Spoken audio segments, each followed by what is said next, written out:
Well, hello there, ladies and gentlemen, broadcasting from Ottumwa, Iowa, it's Claus and Convo, the show that provides free entertainment to those less fortunate. I am your crazy-haired, foxy host, Dante Padfoot. And I am Striker Chigwar.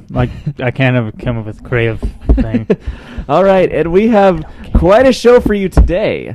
Hold on, I gotta adjust this. I'm gonna try not to speak so close into the mic. If this is better. Okay. Anyways, If you do, I'll backhand you off your chair, or just adjust the mic. We have a great show for you today. We have quite a few actually interesting news articles today, and we have later today we're going to be talking about some statistics in the fandom. So that ought to be really interesting, actually. But the theme of today's episode is mostly going to be the history behind the fandom and how it has changed over the years. And we're going to show a video of a TV show called Sci-Fi Coverage or something like that. I don't remember. From back in the day. From 1994 that covers a news story. It does a whole news segment on a furry convention. And this was back in 1994. And just watching this video, you can see how drastically different the fandom was back then. So, the fursuits were all different. Everything was different. All the people were different. So, anyways, that ought to be really interesting. We're going to show that later. But for now, we just got the banter segment. So, we're just going to be talking about random things.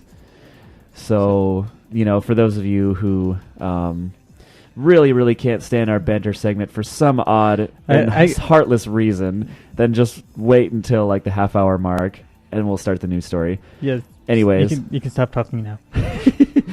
Okay, fine. I get how it is. How was your week, Striker? I got to talk about what I did Friday night, or Saturday night, anyway. Right. Oh, yeah, I remember. Ash's Armada. Muldoon's Clever Girls and Pat Linnups over at Green Street Music Union Hall. It was an awesome show.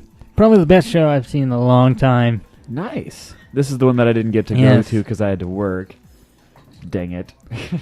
But I have to show off this shirt. Ooh. Sweet. Yeah, I saw that when you walked in here, but I wasn't sure what it was. So, anyways, we got good coffee and good stories, so just sit back and chillax for another 3 hours. Yeah. Our last show actually was a record for us. We went over 3 hours long. Yeah. Which is really good because we don't really... Who will save you? We don't really... We never really went that long. I think our first episode was an hour. Yeah. It was nothing, Yeah. And then we slowly worked up. I gotta say, Ryan Craig, guitarist for Ash's Armada, has been a very good friend of mine, and he's a real cool guy. They're all real cool guys, and I actually had a shot and with Flash from Pat Linnups. Ooh. Another really awesome guy who's actually doing the studio stuff for Ash's Armada. Cool. And Ash's Armada, I gotta mention this, Ash's Armada will be opening for Hurt in Des Moines, June, I think it's the 15th. Ooh. Sweet. Yeah. Hurt. You've heard of those. Heard of them, right? No. Well, they are big. Oh, really? They're one of the bigger bands. Okay. Well, I mean, I don't care how famous they are. I just want to see entertainment. If a band is good, I will see them. It's going to be a big show. Let's leave it at that. But they are a very good band, by the way. Okay, yeah. I figured they were. I never judge bands on how popular they are. Is what I was trying to say. Yeah. I just, it just depends on how good they are. So yeah, if I get the chance, it'd be cool to do that. Tickets were they were actually selling tickets at the show that were $15. Okay. Unfortunately, I was number one. I spent all my money on the shirt, and number two, I'm rarely able to actually go to Des Moines. So yeah, I don't go to Des Moines as often as I used to. Really, I have a lot of friends up there, and me and Rachel Culver should probably go up there to visit Trey sometime. But I believe this is Fallon McDuncan who's in the chat room because he's not signed in, but he says "Sup Dante Striker." I think that means what's going on, you guys. It's by the way, it's spelled with an I. Yes, by the way, you got my name right. People at Taco John's can't ever get my name right. They can't get anyone's name right. Oh, you want to tell them what happened? Like last time you and I went to Taco John's after the show. I think I still have a picture on my phone. Of the receipt. I think was that last week? Right after the show when we went. Yeah, it was last week. Like you and I went to Taco John's and they got your name spelled wrong. Like horribly wrong. Okay, here's what it was. He said Striker and they wrote down Spikert. For some reason, like we're just looking at the receipt, we're like, "What?" I don't know. Yeah. Okay, so they spelled it Spirikert. So it's Spikert. I can understand like saying Spiker or something. Like maybe they just didn't hear the TR. But then they put the T at the end. Spikert. I clearly pronounced it Striker. You leaned right into her and said Striker. And she wrote Spikert. I don't know why. No, Harpskid, that is not an anonymous Ustreamer. That is, in fact, Fallon McDuncan. Yes. No mistake. He just isn't signed in. So, yeah, I had a pretty awesome week. Rachel Cobbler, who I keep trying to get on the show, she recently was messaging me and said that she plays video games. Like, she loves video games, and, like, nobody has ever really invited her over to play video games. It made me sad because I was like, why didn't I do that a long time ago? You know? I feel bad for her. So, last night we spent all night... I introduced her to Halo. She's never played Halo before. And... I introduced her to... Well, she played Sonic Adventure 2, like the 2-player. Did you ever play that? Yeah, I think I have. It's like the racing and stuff, like the treasure hunting, all that stuff. I mean, even though I kicked her butt, it was still fun. I have to point this out. I forgot to last show. I wanted to play a song here. It's Tierra and Sam's latest single, Where Dragons Fly. Okay. The song right here? Yes. Isn't this the band that just like recently released an album? Yeah, I mentioned them last week. That's the one I was thinking of. Yeah. This is a single this song is off an a full album that they're going to be releasing soon. Oh, sweet. Harpskid, I actually don't own Halo 4 anymore. Or no, wait, I do. I just loaned it to somebody, and this is a friend that I don't know when I'll get it back. They're the kind of friend that like almost never returns games, so I don't know why I loaned it to them in the first place. But whatever, you know. Speaking of loaning games, if you have Steam, I will play with you. Speaking of loaning games, have you heard about what Microsoft is doing with Xbox One? Oh, I was spent like all day reading like the reviews on that. I mean, I'm sure you were there. I watched Angry Joe. Yep, I watched that too. And few other. Did you watch both parts? Yes. Yep. That sums everything up. What he said. Like he's completely on the ball. You want to own your video games? Sorry. You can have video games of your own. You wanna loan games to your friends? Give us money. Bad. Give us money. Follow the money. If you haven't heard, the new Xbox is coming out is gonna have so many restrictions. Like what they call features, we call like Microsoft is gonna tell us what we can and can't do when it comes to games. The Kinect, for one of the worst things, okay, is the Xbox has to perform an online check every 24 hours. If there is no internet, you cannot use your console. There's no exception. It becomes a brick if you have no internet. I'm not joking. Seriously. And you can't play single-player games. You can't actually play games unless they do an online check every hour. Like, I'm not making this up. This is actually confirmed by Microsoft. If you're poor or working class, can't really afford internet, or just plain don't have really sucky internet, we're sorry. Screw you. You can't play. That's how it is. Like, seriously. I mean, we could go on for hours about this, about soldiers overseas and all this stuff. Yes. But Harpskid, you got it right on the ball. He says, I am not buying Xbox One or PS4. I shall buy computer parts to make the best gaming computer ever. That's how you do it. That's how you do it. Steam, people say, oh, but, you can't sell used games on the PC. Well, guess what? On Steam, you can buy Dragon Age for like $4 if it's on sale. And if it's ridiculously overpriced or you're just flat broke, you can just download it. Well, yeah, but you can't play it online unless you like. Well, but Steam, like, you wait for sales. Yeah. And you can get your favorite games for sale, like ridiculously cheap. Here's the thing. Here's the thing, though. With not just games, but anything that's digitalized. I'm going to use an example of Adobe Photoshop in Australia. In Australia, Adobe Photoshop is so freaking high that the only sane way to obtain it is to pirate it. Yeah, I mean, no one really buys it. It's like $500, $600, some up to $1,000. What the hell? And we're not making this up. This is an actual retail price. So, and I'm just ballparking it, but yeah. You get the idea. Duncan says, reminds me, I hope to customize my own gaming computer someday. So sites like Pirate Bay, obviously if the company makes good software and it's reasonably priced, you're gonna buy that software because it's worth the money. See, here's the thing with Skyrim. When Skyrim was released, I'm not done. Sorry. And it puts pressure on these publishers to actually it just keeps the price at a reasonable level. Yeah, it does. But I can just see what's going to happen with the Xbox One. Mm-hmm. They're going to be doing the same thing. Release a hack for it or something. Oh yes. But okay, here's the thing with Skyrim.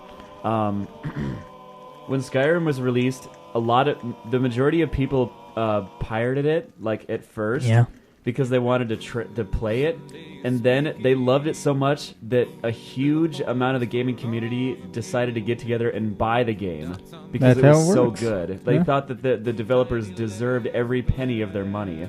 Yeah, and that's what happens when you release something that's good. People will not want to pirate it; they'll want to buy it. Yeah, so. that's kind of the way I went. Of course, with Kerbal Space Program, I thought about torrenting it, but I didn't need to because it came with a demo. Yep. So it did. Yeah, that's what they. And it was do. As a free demo. Mm. That's what they need to do. Yeah. More game developers need to do that. Like easily accessible demos. Ones that are not, just one level. Because some people just do. Nothing real too simple, but maybe like the first few levels. Mm. And World of Warcraft use the same. Yeah, they have the up until level 20 is free, and then by then you're hooked. So you have to, But as far as the people that are all switching to PC, here's what you should do: get a PC and a Nintendo console. Just those two, because Nintendo will always be releasing games like Super Smash Bros. And like Zelda titles that you won't want to miss out on in the future, and they're exclusive to, Nintendo consoles. Wii U doesn't do any of this bullcrap that that Xbox One is doing. They have it doesn't require internet at all. Nintendo, if I remember right, Nintendo released did like a promotional thing where they basically said "fuck you, Xbox." They did. I'm paraphrasing, but something like that. I know they didn't say that. Similar context. But they basically said we're gonna win the gaming market or something. We're not gonna do that. Oh, that's what you mean. Yeah, something along those lines. Well, yeah, you can still play Zelda with an emulator. But what if? Okay, imagine this: the brand new Zelda. They are planning and almost done making a Zelda title, an original Zelda title specifically for the Wii U. I think it's gonna be a sequel to A Link to the Past. It's gonna be in the same universe. The only way you can play that is with a really, really powerful computer and the best emulator you can get, and even then it'll still have buggy problems and you'll have trouble finding it. You will have to dig to the depths of the internet to find this, and it'll not even be worth it. It's in alpha. It's in alpha right now, isn't it? Yeah, I think so. Yeah. And if It'll you had a Nintendo, you can eventually just go to the midnight release and buy it, a physical copy, and you'll never have problems with it. So, Wesley, even some alphas like that are worth the money. And my brother Wesley's in the chat room. He says, "I love Xbox, but PlayStation will dominate." You know what? I think so, because there's rumors about PlayStation having like Android compatibility and all this stuff. Not to mention, PlayStation actually extremely like renovated their controllers. Like they actually did something with the design instead of Xbox One that they didn't need to update their controllers, but they did. I don't know. I haven't felt one before, but as far as I can tell, it's not necessary to update it. It'll just be something we all have to get used to again. But PlayStation, they have like a little touchscreen on it, which is so cool. Like seriously, because I love my Wii U. I love having this controller that I can just touch. It's actually a really nice feature, but even a smaller screen is better because then it's like a little compact controller. Wes says we'll find out June 10th, I guess, right? Yeah, I think that's when E3 is going on, isn't it? Yeah, that's probably what he means. But, I got switched to high octane here. Xbox already did like another press release like a week after they did their first one, and it's not even E3 yet. Who knows what they're gonna say when it comes to E3? Like seriously, that's gonna be crazy. Felling McDuncan says, "Hey Dante." Oh, hold on, I gotta read this. People are talking in the chat room too fast. "Hey Dante, what do you and Stryker usually play when it comes to video games? Oh, and by the way, next time I refer to your Skype, I'm referring to the Claus and Convo Skype. I play nowadays. I really only play PC games and sometimes Wii U games. That's all I do. Like, I mean, I'll play classic Halo 2 split screen, with my friends. Like last night I was doing that with my friend Rachel. And that's really fun. But as far as actual gaming goes, today I really only just play like PC games like TF2, Team Fortress 2. And we both play PlanetSide too. Yes, we do. So we play like shooters on online and stuff on Steam. And if I play Wii U games, or like if I play console games, I'm gonna play them on the Wii U because that's the Wii U is amazing. It seriously is. Wes says, Michelle says, "I love you, Austin." Love you too, Michelle. Okay, let's see what Harpskid says. "That's why I'm making an $800 computer, and if I calculated right, I should be able to play Battlefield 3 with ultra settings, so I should have no problem with emulators." Battlefield 3 is a wonderful choice. You want to dump a lot into the GPU, though. Mm-hmm. Yeah, because you need a really good processor for that. I made this mistake of not... When I built my desktop, I went with a decent GPU, but it was on the low end.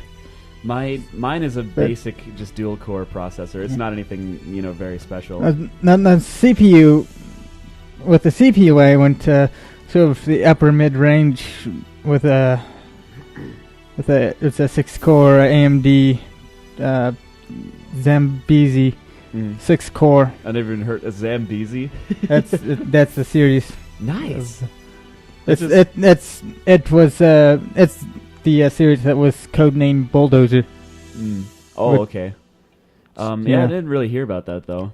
But for those of you who are joining us, I just wanted to tell this story again because some people didn't join us until after we told the story about when last week when Stryker and I were done with the podcast. So we go and go to Taco John's because we're hungry, and we like to mess around with the people at the counter and say, oh, this, because they have the name requirement. They say, can I have a name for this order? So we say Stryker and Dante,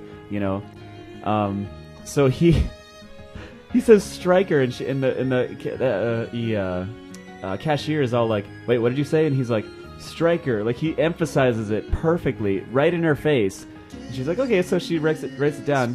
Wasn't until we started eating that, like, he looked at his receipt and he's like, Spikert. Spikert.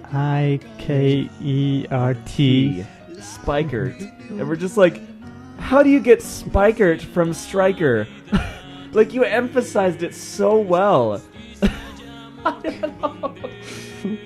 don't know how they did that. We should just go there tonight and just say our names are Fluffy and Kitty Cat.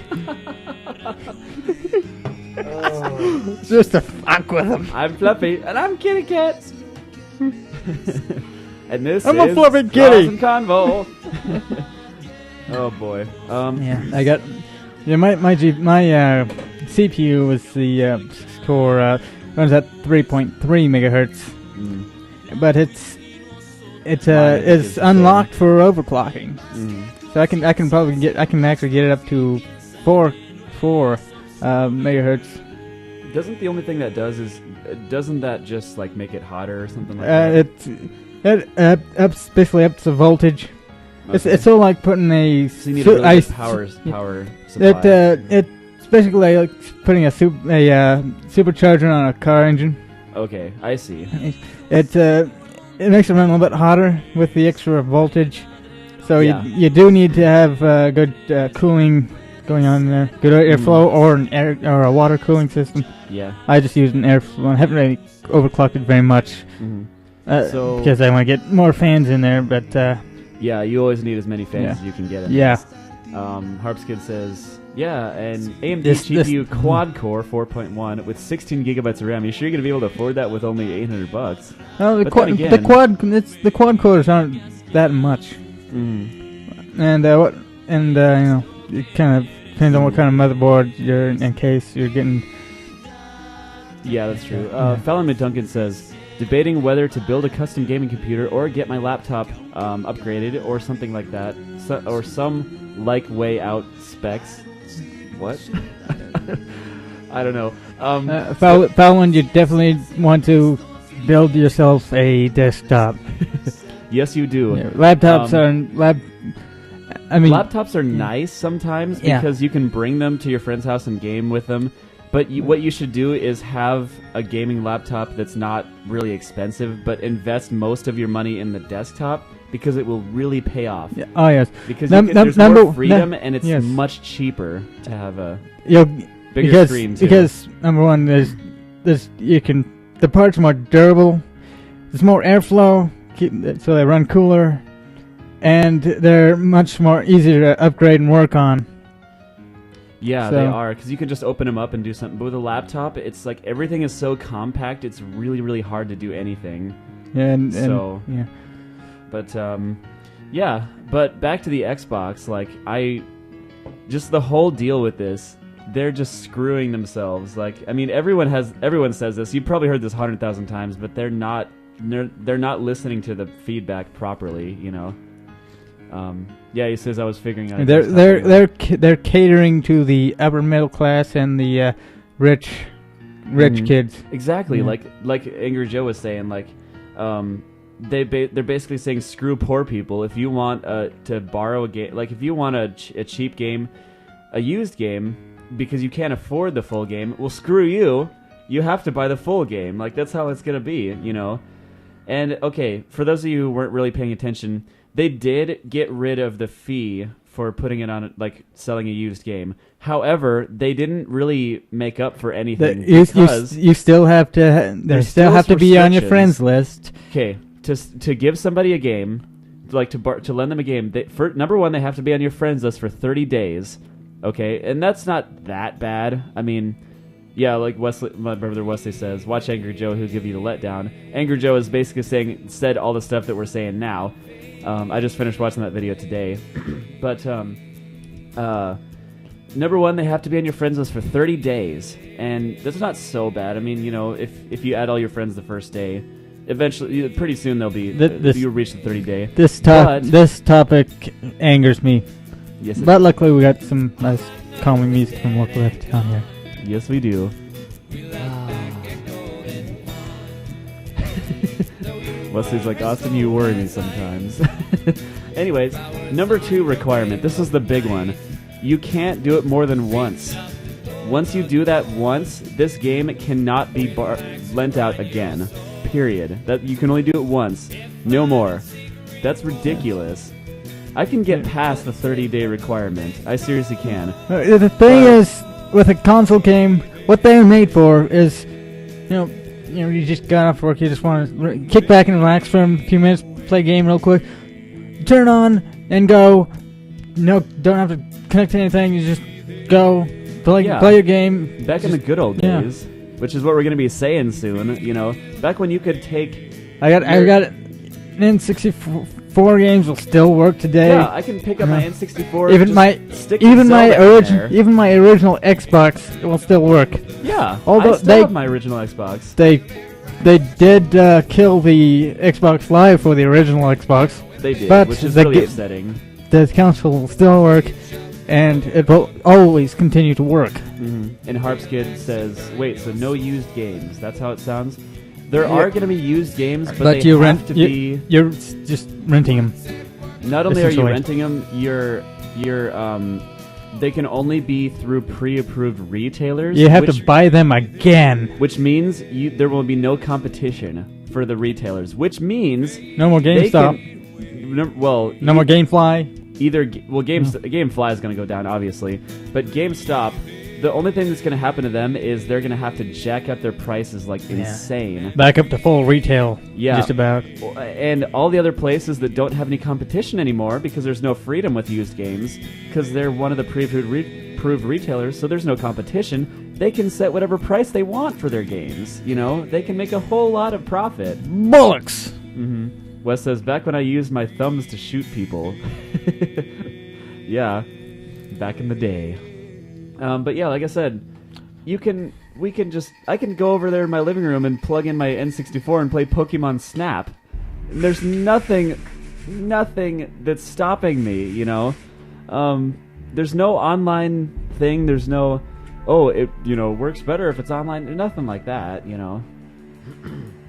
GameStop and GameFly will still live because of PC/PS4. They could, actually, that's a good point, like, GameFly might still be around for a while. They'll shift their marketing entirely over. Yeah, they just probably won't be able to have used Xbox games, unless I don't know. I'm trying to think of some way they can survive. They're just gonna have to not do Xbox. They'll find a way. Because like I said, Wii U is still the reason I love Wii U is because it's you're putting coffee on top of a laptop. I've been doing that for weeks. You just now noticed. Okay, some might question your moral aptitude there. I've been doing that for weeks, and you just now notice. Oh no, I just usually don't care. I've been doing that forever. Just set it on the laptop. Fine. Will it make you happy if I just set it over here? Will it make you happy? Yes. Okay, whatever. Because otherwise, one day you'll get knocked over or something. And it'll go over, and you won't have a laptop to read news on. Yeah, and Harpskid says PC isn't that big, though, simply because everyone pirates it. That is true. But here's the thing. Every multiplayer game needs a legal copy for you to be able to play online. Like Team Fortress 2, which is free anyway. Battlefield 4, unless you find... Battlefield 3. I wish I could do Battlefield 4. That's coming out in a while, though. Battlefield 3, you have to... there's probably private servers, but it won't be nearly as good as the regular online, And even then, who knows how long the private servers will be up. I've tried, I had a Minecraft hacked version. The cracked servers are almost always laggy as hell. They're terrible. And plus you can't play with your friends unless they have the same thing, Unless they're connected to the same thing. Yeah, so it's... Harpskid says, say that to my Left 4 Dead. Do you play Left 4 Dead online? I actually have Left 4 Dead on Steam. I got it for like $3. So I play that online. I mean, like I said, it's the reason Steam exists is so people can get games for cheap and a legal copy of it, so we can all play online together, And some games like obviously Diablo 3 and SimCity, you constantly need to be on the servers, which is an annoying thing. But we've all kind of gotten used to it. We're just like, you just need to buy the game to be able to play online. But there's no restrictions. Well, I don't know if you can actually sell Diablo 3. There's like a key that can only be used once or something like that. I don't know. Yeah. PlayStation. What company it was? I think it was it was Electronic Arts had a used to do a passcode thing. Oh, they did? Yeah, and now they did away with that, but they switched in some other thing that fucks gamers. Yeah. No surprise to me. Yeah. Wes says, Steam revolutionized gaming. Yes, indeed it did. Like, I really love Steam. Yeah. Like, it's like good guy game developer, Steam. Yeah. Maybe I can say this now that Wesley's here, but last week we were having a conversation about Valve, and I was saying how they're like, if you think about it, they're like the way that Valve works is it's almost as if they don't have a boss. They just all like a bunch of people just diverse and work on games. That's how it is. There's no corporate like it's not run like a corporate company. It's run like a big group of friends, you know. Yeah. And that's why they have such great games, is because they actually it allows them to have this creative freedom, you know. So awesome. Another thing that really annoys me about Steam is you download some of the core files of the game, but the whole thing isn't actually on your machine, so you can't go in and change things to make things better or figure what's going on. Yeah. Yeah, because they have to. Yeah, it actually has to be connected to Steam to work. And Harpskid is quite the pirate. He says. Arr. He says. Yeah, he got Left 4 Dead 2 for free online, no cracks, and he didn't even pay for Windows. He's using a key generator. You know that eventually Windows can find out. Like, if you have an illegal copy of Windows, eventually they'll start to give like messages saying, "We detect that your copy of Windows is not legal." Oh, just generate a new key. Good point. I didn't even think about that. Never mind. I guess I was wrong. Dante, have you tried Star Trek Online or Forsaken World? No, I haven't. I've actually kind of been thinking about trying Star Trek Online. That seems I've really heard cool. about it. Is it? I don't know which. I've never tried it before. There's a Star Trek Online, and there's one that's just simply called Star Trek for Xbox and PC. Which one is which? Or are they both the same game? Another one I'm thinking about doing is Lotro. Lord of the Rings Online. Oh yeah, my friends used to play that. That's a free to play now. Oh, he says they're both free to play from Perfect World Entertainment. I used to play Perfect World. Like, that's one of the games I used to play a lot, actually. So, you know, they're a really good gaming company. They you know, Star Wars: The Old Republic is another one. That one I heard that's just a Warcraft clone, you know, so I never really got into it. There's actually there's another game that's in development that has like a, I forget the name of it, but it's got like a Kickstarter. Nerd Cube did a review of it. Oh really? Yeah. And it's actually a fur game. Oh really? It's a open world furry, like a brawler, open world brawler. Ah. Really? That you can like build your you can build the scenery and create like parkour maps and beat up wolves and shit like that. It's pretty badass. Hematite Bear says, I forget it. What the name you of it, are over for banter. You are for over banter time. Are we now in game review time? Right, yeah, actually we're into a good discussion right now. We can actually squeeze in a gaming news segment if we want to, right in this area, if we have new gaming stuff to talk about. Do we even have any, like, gaming news right now? Because we don't actually have anything. We don't have anything. We're just tying it into banter. All of my... That's what we do. Yeah, all of my tabs are just furry news, so, yeah, I don't have anything. I do have a story about a cat that was almost elected mayor in Mexico, though. Just saying. So if you want to hear the rest of that story, stay tuned.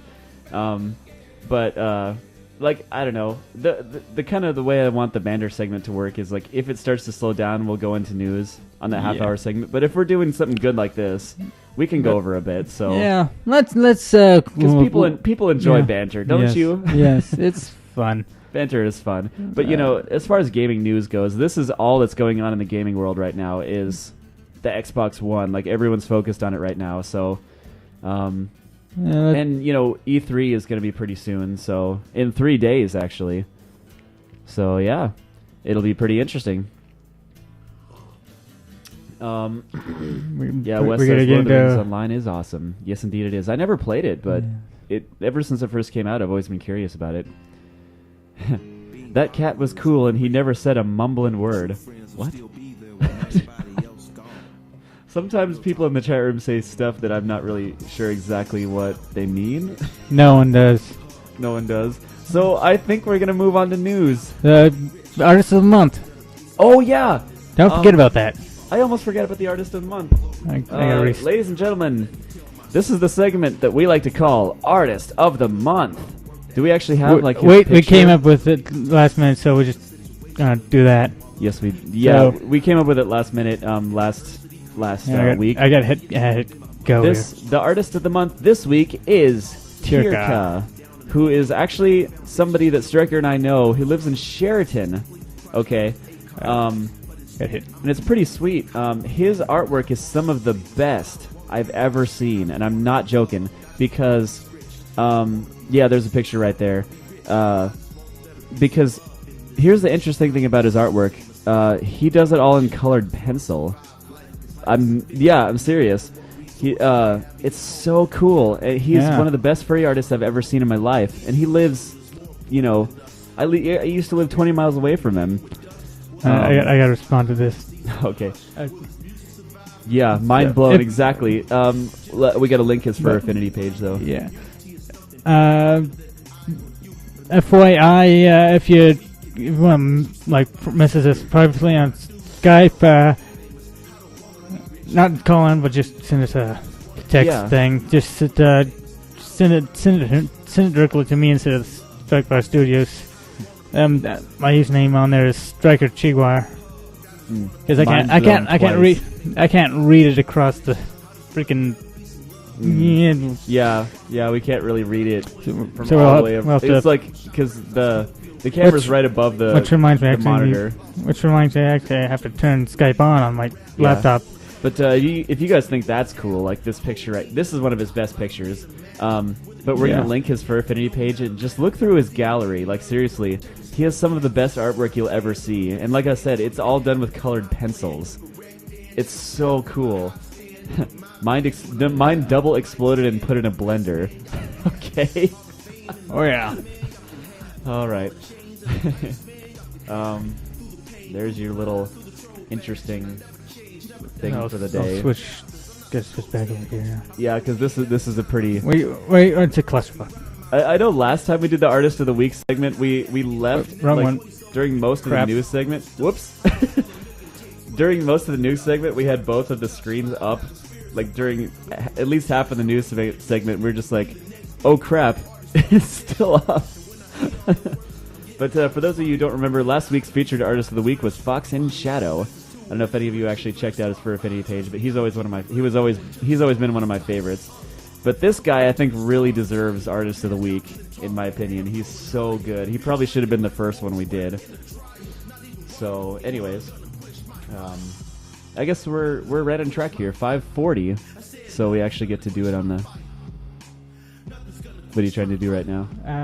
Copy it. Yeah. Okay. Paste it into there, and then we're gonna paste it in the. There it is. So if you don't have links turned on, then you might not be able to see it. I turned them on. Okay. I should still be on. Is it us that have to turn on the links, or the? We have to turn on the links. Okay, so it's not the actual people that are in the chat room. Yeah. Okay, I got completely confused. You're always completely confused. Which is not a new thing. Yeah. All right, guys, we're gonna start the news segment here. We actually have some really interesting stuff for you today, because we started using Flara, which is the best. Like, I don't know why I haven't used it before. It's the best site for, furry related news. Mm-hmm. So, anyways, here we go.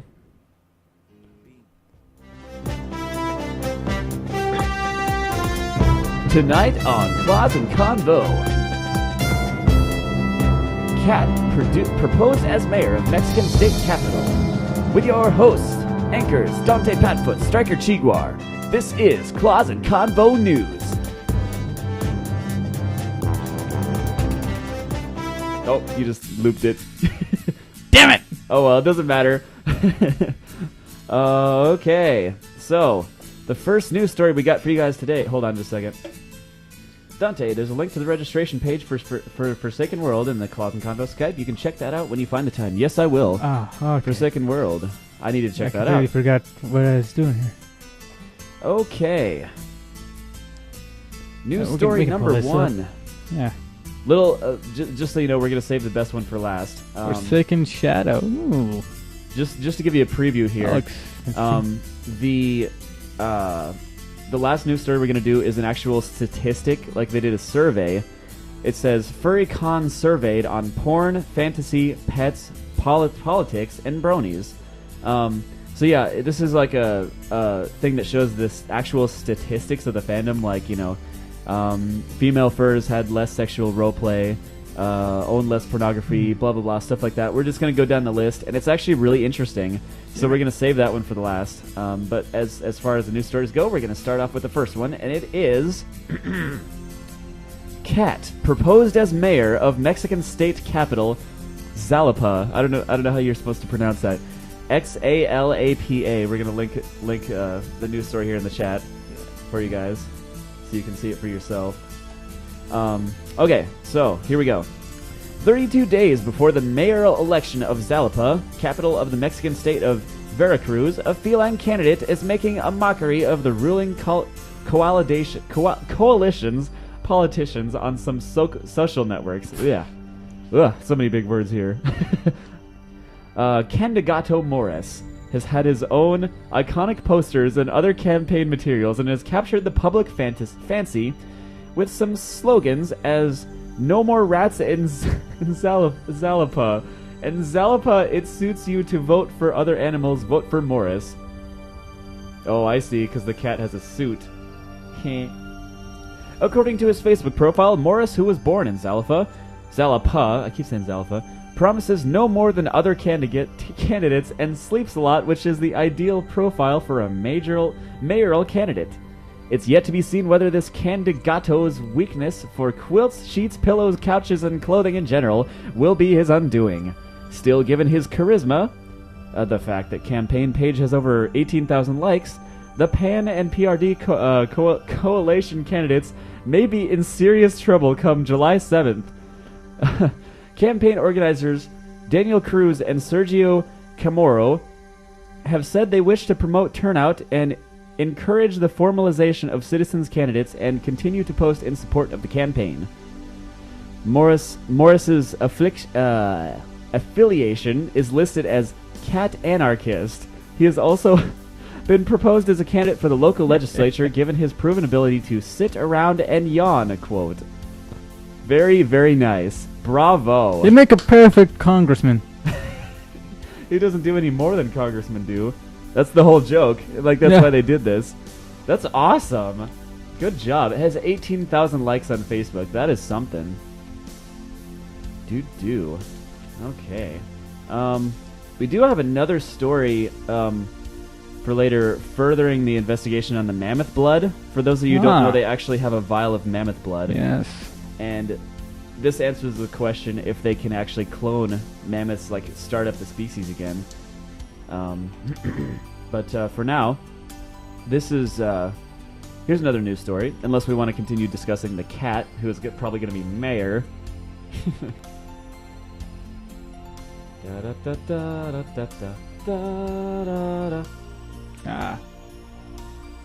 Sun came up and messed up the brightness. Oh man, something's messed. Exposure.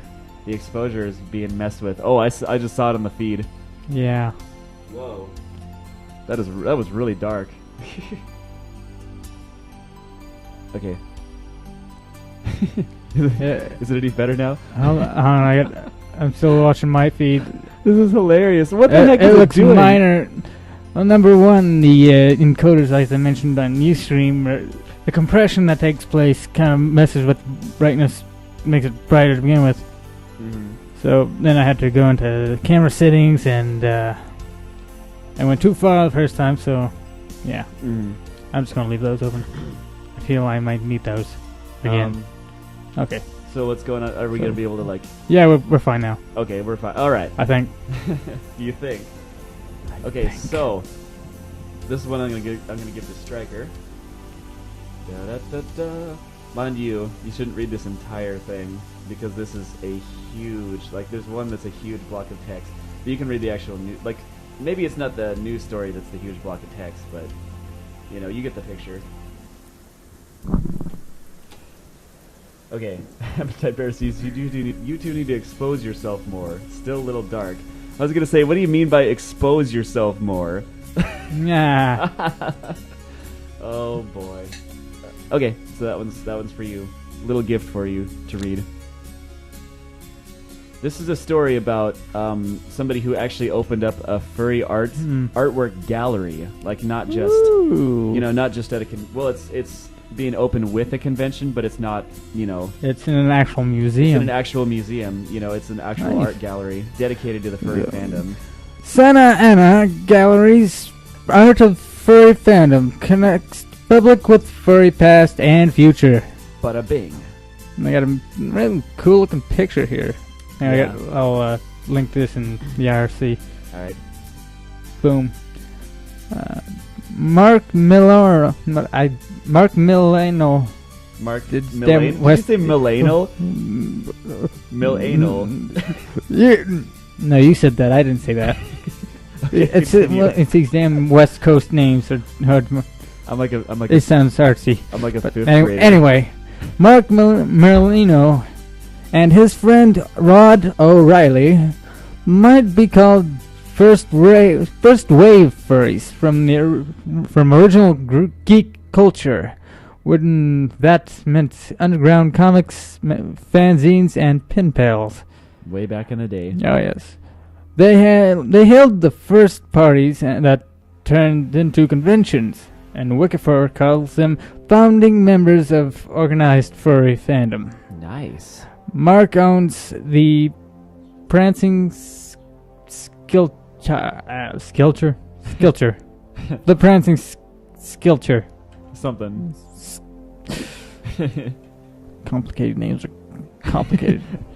Yeah, I hate reading news stories that have big words. I fucking hate English. English. Scumbag English. Rod's most recent accomplishment is the Art of Furry Fandom at the Avant Garden Art Gallery in Santa Ana, California. It opens concurrently with this year's Califur this weekend. And that's mainly just to provide it with some support, so all the people in Califur will go see it. It's a publicity thing, yeah. Yeah. In his journal, Mark calls it a dream he's had for over 30 years. So yeah. According to the gallery, this little quote, Avant-Garde is proud to present Woman Desperately Seeking Escape, a series photographically captured on film and digitally by Ellen Seefeld. We also welcome Jay Rigo's hand-cut pasted collage work, Cheryl Noah Wilkinson's painting, and the art of furry fandom created by Rodney Stanfield. The exhibit runs June 1st to 29th, opening reception June 1st, 7 to 10 p.m. Cool. Mark reminded me of a similar show in 2012 in San Jose during further confusion, with more artists, more art, and same kind of independent gallery. I've always wanted to go to Further Confusion, but never had a chance. Yeah. Actually, there are two: a slave labor graphics show and people-shaped animals at Khalid Gallery. Okay. The Art of the Furry Fandom got my attention through a thumbnail on the front page of Furfinity. I had no idea that Mark was the poster, but it seemed newsworthy, so I emailed the gallery. The next day, I got an enthusiastic call from Rod, an invite to call Mark. I looked them up and realized they weren't young'uns, but long-time core names. They weren't young'uns. I'm slow, eh? Searching Mark's name led back to a comment I left on Fred Patton's illustration chronology of furry fandom 1966 to 1996 about the energy of live events. That's a long article, but the link's there in chat. Yeah, it is. Yeah. This is a pretty nice. I'm really happy to see this happening. The reason I chose this news story is because this is a big step in the furry fandom becoming more of an accepted thing. You know, it actually, because the furry artwork, even if it's weird to you, it's still beautiful artwork. You can't hate on it. And I'm mostly talking about the stuff that's legit instead of just porn. You know, there's a difference between people that actually really try and people that just make porn. You know, like Wolfie Nail. Yeah. He just makes porn. That's all. Porn. that's the only thing he's good for. Well, not really. I guess I shouldn't say that. That's unfair. Because that's what he's known for. That's what I was trying to say. That's the way to put it. That's the only thing he's really known for, because he doesn't do anything he doesn't try to do a legitimate, beautiful piece that doesn't have to be porn. You know, the stuff that I like the most is the stuff that's beautiful artwork that isn't porn. Like, it gives, you know. Because I hate that there's so much porn, because then, you know, people just get the image that that's what it's about, you know. No, not really at all. We all agree that we enjoy a legitimate piece of beautiful artwork over just a piece of regular ass porn, you know. But point being that I'm really happy that this is here, because this gives us a really good image when it comes to artwork. And shows that we actually can, you know, we're actually trying to just expose, you know, our creative spirit, and not just, you know, here's porn, like I said, you know. Yeah. So, boop-a-doop. Here we go. Furry News Network. Here's an article. Oh yeah, I guess they already have this article on Furry News Network. And you know why is because we switched to Flaira where we get all of our stuff,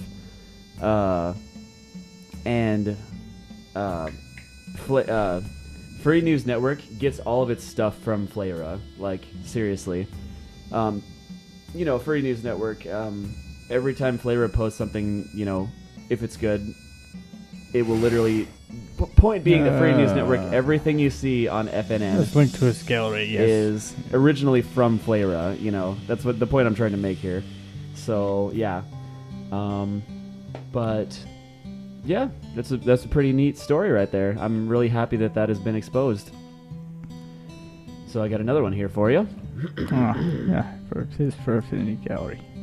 And by the way, for those of you still watching, later, right after we go on our 10-minute break, when we come back, the theme for today is going to be how the fandom has changed ever since was in its early days, and we're going to show you a video of a show, like some sci-fi show that did a complete news coverage of a furry convention from 1993, and you can see how different it is back then. You know, most of you have been to a con today. Maybe not Harp's Kid. I'm sorry. But, you know, most of us have been to conventions, and it's drastically different than it is today. But you'll see this, and you'll be like, that's not even close to the same as it is now. Like, it's... Anyways, my point being, you'll get to see how it was then and how it is now in an actual comparison. It's going to be really cool. So, you know, just stay tuned for that later in the show. But for now, we got a couple more news stories for you. Okay, here's another one about the whole mammoth blood thing. Despite mammoth blood, cloning still unlikely. That's what this story says. Link it. Well, sorry, go ahead. Link it. Link it? Oh, okay. I keep forgetting to do that. I'm sorry. And there we go. Excellent. Okay. Despite the recent discovery of stunningly preserved mammoth, the odds of scientists using it to clone a real-life mammoth anytime soon are still low, experts say. Quote, to clone a mammoth by finding intact cells and more, importantly, the intact genome is still going to be exceptionally difficult, likely impossible, says Love Dallin, Okay, a paleo paleontologist. What? Paleogenicist. There we go. Sorry. At the Swedish Museum of Natural History, finding this mammoth makes it slightly less impossible, he says. Dalen is referring to the amazingly preserved mammoth remains found recently in the icy tundra on an island off the coast of Siberia. Some of the tissue was locked beneath the ice, and when researchers struck it with a pick, blood came flowing out, they said. Even tissue that looks as juicy and fresh as a steak, however, can be damaged on the cellular level. That would mean very little useful DNA, the molecules that carry instructions for life. Well, yeah, everyone knows what DNA is. Could be extracted, the researcher said. Okay. Stunning find. Outside researchers haven't examined the tissue and blood that was reportedly preserved in this 10,000-year-old mammoth, but Dallen's conversations with the research team suggest the fossilized beast is in incredibly good shape, he says. Quote, every mammoth that has ever been found, it's either its bones or dried tissue and skin or pieces of hair. So to find a piece of frozen mammoth that's not so well preserved that there's blood inside is pretty amazing, Dallen said. From DNA standpoint, it might be the most well-preserved specimen ever found. Because flash freezing could preserve the cells and possibly their genetic information, everyone in the field is searching for the Holy Grail, a mammoth that fell into a frozen lake, which then immediately froze overnight and stayed perennially frozen, I've never heard that word, for 10,000 years, said Hendrik Pionar, an evolutionary geneticist at McMaster University in Canada. The chances of finding such a perfect specimen are incredibly slim, Poner said. Even if the mammoth were buried in ice at the time of discovery, it wouldn't be clear how many times the fossil had thawed and refrozen over the millennia, he added. All right. Well, that's basically what it's trying to say. I don't need to read on because the rest is just, just repeating what it said, where they can't do it unless they actually find, in very well preserved intact tissue, which is not likely and probably impossible. That's not impossible. It's really hard. Yeah, very unlikely. Another way to do it, aside from blood, is bone marrow. They could do that, but that's even harder to get. That's even harder to get to. Mm-hmm.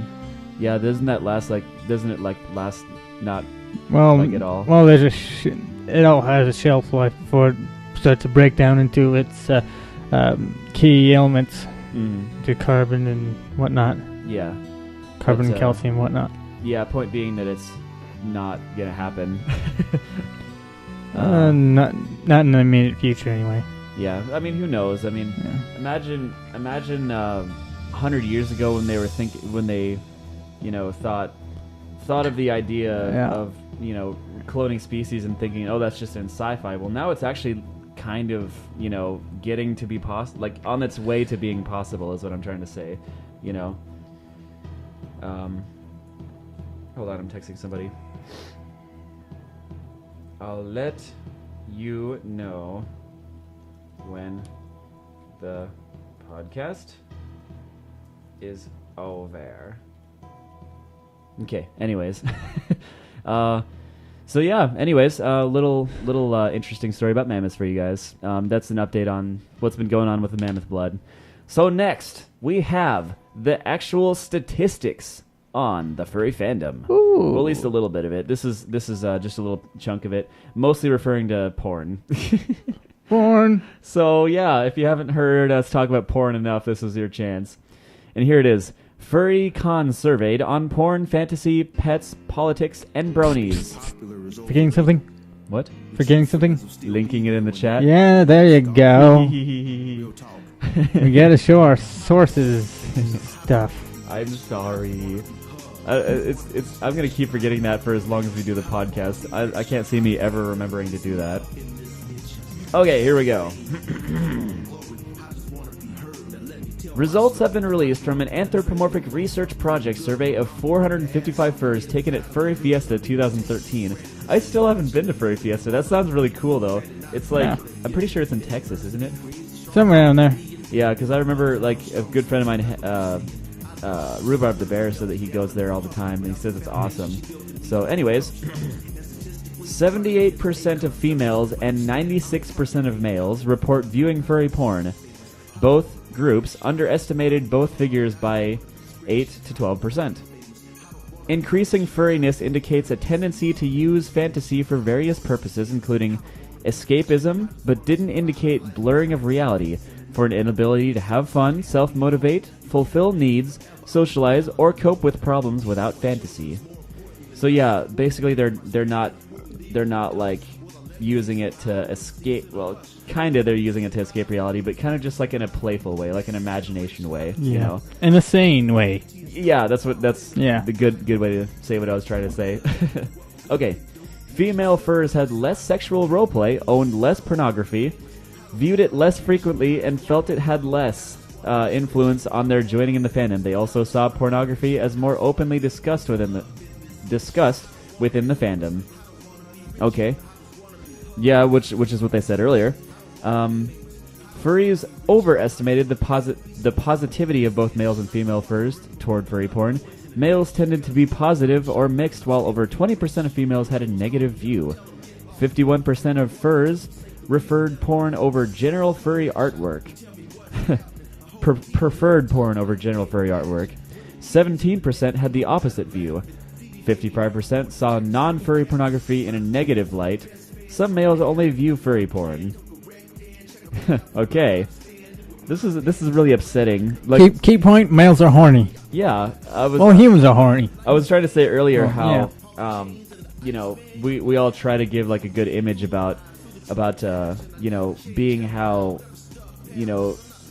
artwork that's clean and beautiful in a not pornographic way. Well, but here's the thing: is I think Kage's described it many times. Most furries are college age human beings, and college age human beings sometimes think about sex, and they're horny. Yes. Yeah. So I mean.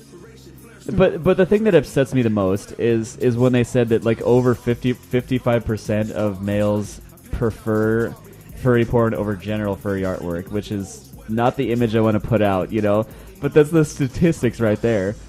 At least we tried, we don't want to like bring out the image as a very bad one. Would you describe a pinup as pornography? No. It depends. Some people might call it.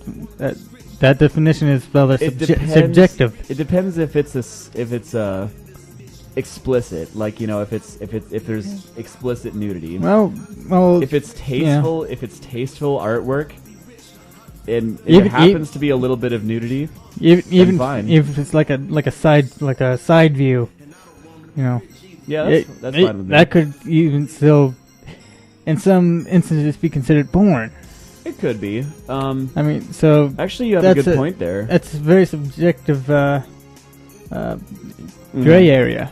I guess you could consider pornographic material as, sensual artwork, or the stuff that's, that puts off an image of sex, Things that turn you on. Yeah, exactly what I was trying to say. Things that turn you on, or at least attempt to.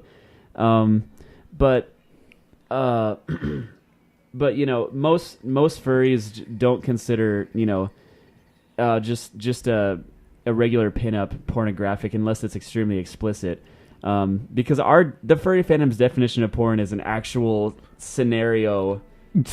yeah, you know what I don't need you. You could just fill in the blanks. You didn't need to do that to get the image in their head, but you know what I mean. You get what we're trying to say. Yes, you do. And actually, that's a good point where we could consider just pinups is a different genre of artwork.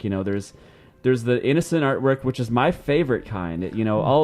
I have a few pinups. Someone's going to make a highlight and use that. I can see that happening. I'm going to enjoy looking back on that. We'll just make a trailer for Closet and Convo, put up some of the highlights of the show throughout the career we've had, and just play that clip of you doing that. Like, oh man, that ought to get people's attention. Oh, I better watch this show. You're ruining it. I am. How?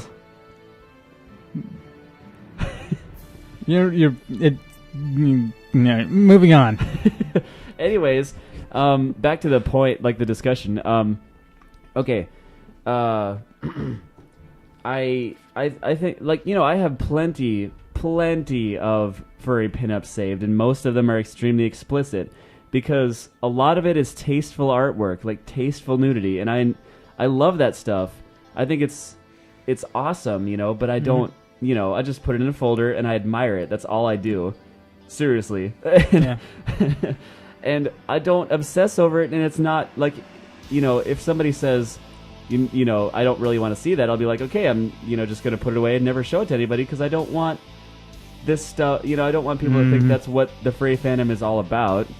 It's just something that we do to, you know, as a tasteful thing, and tasteful nudity is a beautiful thing. Yes. But, you know, I hate the pornographic scenarios, like the ones we were talking about. The stuff that's extremely explicit pornographic material. I don't like that stuff. I think it's just dumb. If it's done right, it can be really nice. But well, yeah. I mean, this is just my personal thing. Like, I can see why people like it. I can honestly see why people would get into this stuff. But I just don't like. You know, I just think that it ruins the tasteful nudity image. You know, for me anyway. So, yeah. But, you know, I just don't like extremely explicit stuff. It's, you know, I'm glad that it exists because some people need to be satisfied in the fandom, but I personally prefer... My furry folder is 884 megabytes. Mine is 10 gigabytes. 2005 files. Mine is 10 gigabytes.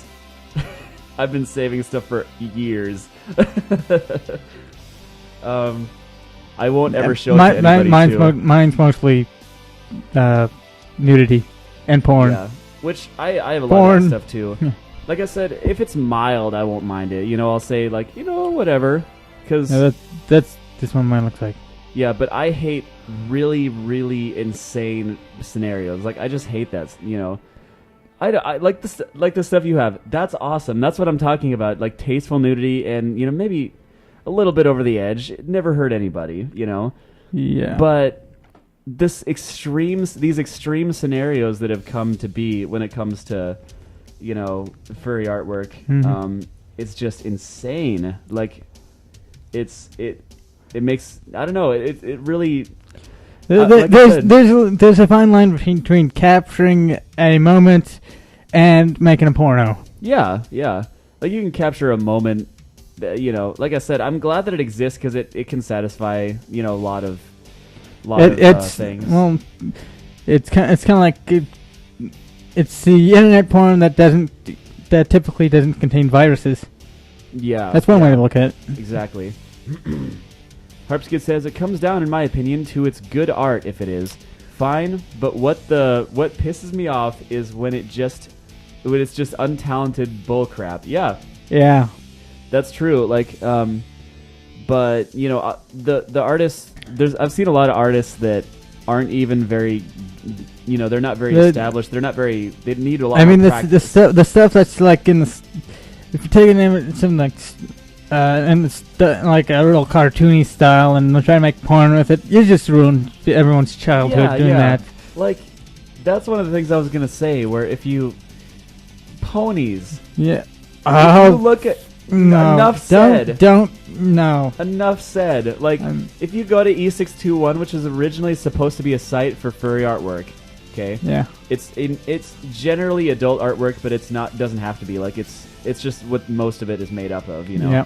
And it's more than half of it is become pony artwork. I'm not kidding. It's so mad. It makes me so mad. I've said this so many times in this podcast. I keep mentioning E621 has been taken over by brony artwork, but I'll keep saying it because it really, really makes me angry. But enough about bronies. But yeah. There is a statistic about bronies in this article, which we're still in the middle of, by the way, which branched off into another topic.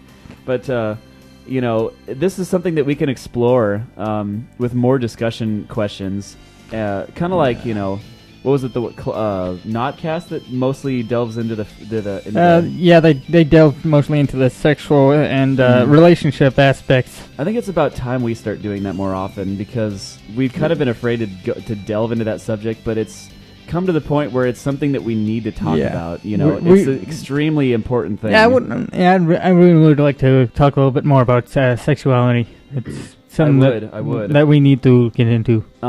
If we have time later in the discussion topic, we'll do that, because we've already gone into a fired up discussion right now just from reading a news article. So hopefully we could ask some questions later in the show and we can bring up some stuff.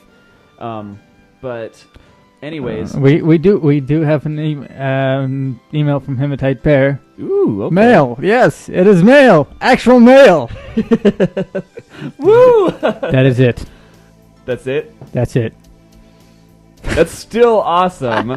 It's still awesome that he sent us something. Something. He sent us something. Thank you. Props to you, Hematite Bear. You just put a great big smile on my face. Something. Anyways, okay. The point I'm trying to make here about this whole sexual thing is, I really don't mind the porn in the fandom. I'll just be like, whatever. But I don't personally love it as much as a lot of other furries do, which I'm not criticizing them in the least. But, if that's their thing, just let them do it. Porn is porn. But the thing I don't like is that, people prefer that over regular artwork, which is the heart and soul of the fandom. The thing is, they go at drawing it as if they're intentionally trying to draw something explicit as they possibly can, which is the wrong way to go about it. Even if that's the point of what you're doing, you still want to go at it in the mindset that you're trying to capture a moment. And if it's a sexual moment that you want to capture, that's fine. That's another piece of artwork that's legitimate. But exactly what you said. Make it look like. It doesn't matter if you're a good artist or a bad artist. At the very least, you have to make it look like you've put some serious time into it. Like Harpskid says, again, it has to be good artwork. Yes. But what you said is exactly what I was trying to say. Where you said, it seems as if they're trying to make it as explicit as they possibly can, and that's not artwork. Exactly. Well, it is, but it's not good artwork. It's not, because the definition of art is the expression. It's art that's rather shallow. Yeah. Exactly. Well, exactly. Okay, the definition of art, the word art, is the expression of human creativity and inspiration and imagination, just creativity. The expression of it, it commonly, put into artwork to put down what's going on in your head. It's basically express it. Basically telling a story with an image. Exactly right. Yeah, like something that's supposed to evoke all these emotions, or just to make people question. One of the two, and that's what artwork is. Sometimes an image of a sexual thing, like a little moment, can express that, because if you really think about it, if you get deep down to it, sex is a beautiful thing. It's biology, and we were born to love it. That's the thing. So it can, I think it's a wonderful expression of artwork. But like you said, exactly what was the point I was trying to make earlier, is they just try to make it as explicit as they can, and that's just being shallow. Wolfie Nail, he's all right, actually. He mostly does the little moments that are captured in a moment, is what we're trying to say. Sometimes he goes overboard, but I don't really care. I don't get mad at somebody just for going overboard a few times, because at the heart they're still a good artist. Wolfie Nail's a good artist. It's okay to have fun with it. Oh yeah, but yeah. Having fun with it is fine. But just don't overdo it. But back to what I was saying at the very beginning, that's fine if it's out there. I'm not saying that it shouldn't exist. I'm saying it should. I'm glad that you're thinking too deeply into this. Well, isn't that what we're supposed to do? Okay, let me finish though. It's break time. It is? Not quite. It's only 6:15. Okay, anyways, Get more news? Got to finish what I'm saying. No, this is all I have actually. Okay. Wait, crap, I just accidentally closed that. Never mind, I got it up. Okay. Back to what I was saying though. What was I saying before you interrupted? We're now hiring a new show host if anyone's interested in the position. We're what? Not really. I'm kidding. I'm joking. Okay. I'm trying to remember what I was saying. But we do need someone with a cattle prod to stand just out of frame.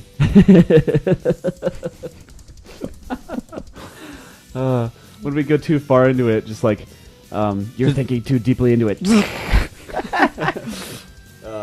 Just electrify your chair. But okay, I remember what I was saying. Though originally what I was saying, the thing that started this was the fact that people prefer the extremely explicit artwork over, general artwork that is beautiful artwork and sometimes tasteful nudity. That's beautiful stuff. One thing to think about though is, furry porn is an alternative to regular porn. Mm-hmm.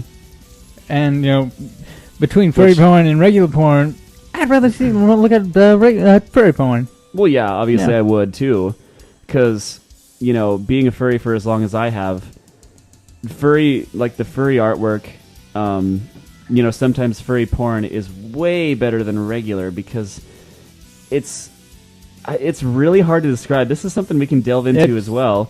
Why is it so much better? Number one, it's less likely to have computer viruses with it. Well, yeah, I mean that's an obvious one, but I think it goes along with when a furry looks at a piece of artwork, something is injected into their brain that sets their emotions wild. We can actually start out by just going beyond just the furry aspect. We can just say that someone's actually put some real effort and heart into. They've actually pain and sweat and tears into a piece of art. It's a piece that's regular porn. Yeah, there's a lot of sweating going on, but it's not that kind of sweating though. It's a different kind of sweating and a different kind of tears too. And it's not, and that ain't blood on the floor. I can't believe you just said that. I work with what you give me. Oh man. Harpskid says, my brother's like, yuck. Yeah, because my brother, who's not a furry, is listening to this whole thing. I feel bad for you. From that point, we can then go into the furry aspect, and we can just relate that way. Because further. I think furry porn is like, it's like a little tiny visit, because it's for at least a second it seems real. That's why it's so awesome to us. Like we see ourselves as anthropomorphic creatures, and here are anthropomorphic creatures, and it's like a little tiny, it's a little tiny blip of reality for us. Like just for a second, it feels like this piece of artwork is real. Yeah, I mean, that's not to say that regular porn doesn't feel real. It's just boring. It does feel real. Stuff does feel real. Well, real stuff does feel fake. Because it's just normal, It's not just that it's normal. It's because it's meaningless. Yeah, that's a good point. In a sense. That it's just kind of like, oh, here's a picture. We gotta do the missionary shot again. The missionary shot. They're just actors. Yeah, exactly. Like. If you take a piece of furry artwork that happens to be an explicit piece of porn, okay, it's somebody that actually put the time and effort into making this image, capturing this moment, and had to picture it in his head and project it with artwork. That's how it works.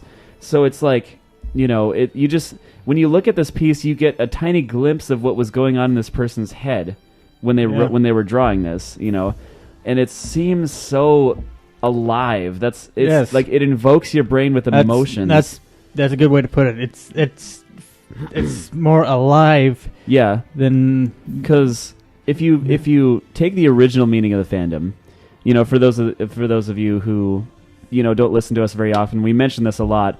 But at the heart and soul, if you take everything away, push all the images that are on us, push all of the pornographic stuff away, pretend that doesn't exist. The heart and soul of the fandom is the love for anthropomorphic animals. Like, we just love it.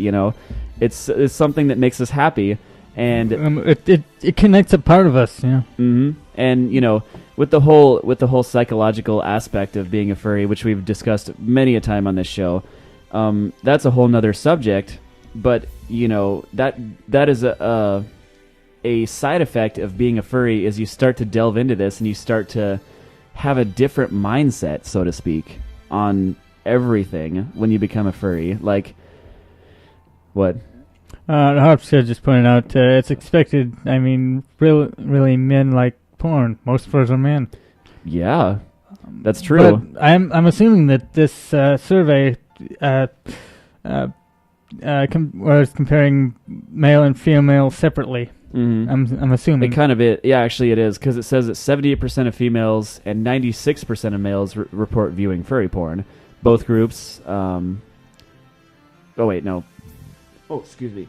Anyways, it says female furs had less sexual roleplay, owned less pornography, viewed it less frequently, and felt it had less influence on their joining the fandom. That's another thing. A lot of people join the fandom initially just because they see a piece of furry porn and it makes them, like, they go, whoa, like they just start to go, like they start to feel things that they've never felt before. Or to quote Quagmire, "This is strangely arousing. This is strangely arousing. Ooh, giggity." Perfect timing. But yeah, like, all of us are used to the feeling that we get. Like, we've talked about it a lot. The feeling that you get when you view a piece of tasteful nudity or a captured moment that happens to be explicit pornography. Okay, this is this is an image that we get a. Sorry, I'm trying to think here. I got so many thoughts. I'm trying to project them all at once by accident. We get a feeling that we can't really explain. Like we've been trying to explain it, just like a feeling of emotional high or something when you see this. It's like empathy. Yeah, and somebody that, and it's actually not a bad thing when somebody joins the fandom because of that, because then they see it and they get that feeling and they're like, whoa, this is something I never really felt before. And that's how you know that they're a furry, is because they understand that, Yeah. So I mean, really, it doesn't matter how they get into it. I mean, some might even gotten into it because of that CSI episode. Yeah. Which, it's not the best way, but find out they learn more about it and they realize that this is completely something entirely different and amazing and miraculous. Mm-hmm. So, yeah. Exactly right. So, anyways, I gotta finish reading the article here because we just completely went on off subject. Well, not off subject, but we completely branched off. Sort of. We branched off onto a different discussion. So let's finish. Okay, next one. Sorry about that noise. Was that really loud? Yes. I'm sorry. This is a lot You're better, not though. sorry. Yes, I am. You're not sorry.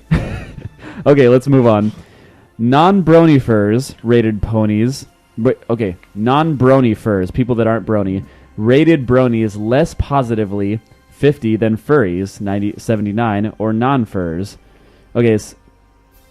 Okay, they rate non-furries 61, and they rate bronies 50, and furries 79. Okay, moving on. Whatever. Close enough. Furries are very liberal on social matters, I knew that, but are more moderate on economic topics. Okay, Therians anthropomorphize animals more than non-Therian furs. You think? These strongly identifying as furries gave human characteristics to both regular and stuffed animals. Around half of those participating chose to join the group's 3-year longitudinal study.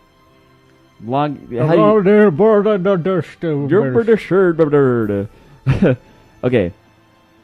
Let's see. Here's I'm going to make this a little bit farther away. Demographics, accommodation, relationships, and work/education. Gender accorded roughly with prior findings. 77% male versus 17% female. Though some of the team's online surveys reported slightly more male, almost half of those surveys lived with their parents. Although this falls to around 25% for those 24 or above who are more likely to live alone or with a spouse or partner. 56% of the sample was single. 25% were dating, but only 5% were engaged, with a similar number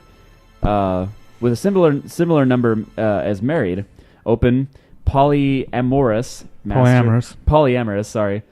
master, pet, and other forms of relationships were each reported by 6/7% of FERS. Nearly half attended full-time, 35% or part-time, 11% education, blah, blah, blah, blah, blah, blah. This is not very interesting. Okay, here we go. Pornography in furry fandom. Beliefs and reality. Significant differences exist between male and female furs on the topic of furry pornography. Both groups underestimated the ratio of furries of both groups who viewed pornography, but overestimated their positivity toward pornography. As compared with their own attitudes, researcher Courtney Nuka Plante called this a near-perfect textbook example of a pluralistic ignorance in action. People assume that they are the only one who feels this way. This effort was notable for female furries, who also perceived pornography to be more openly discussed within the fandom than males did. An interesting look into psychology. Mm-hmm. The team suggested this resulted in a stereotype threat. Female see furry fandom as overly sexualized and believe female furs are more positive about pornography than they actually are, leading to the feeling that they do not belong within the fandom, hence they don't join or depart. That's completely true. Because our image, the image we have is that's all we care about, you know. Male furs were more likely to view pornography Everyone than female thinks furs. the same thing. Mm-hmm.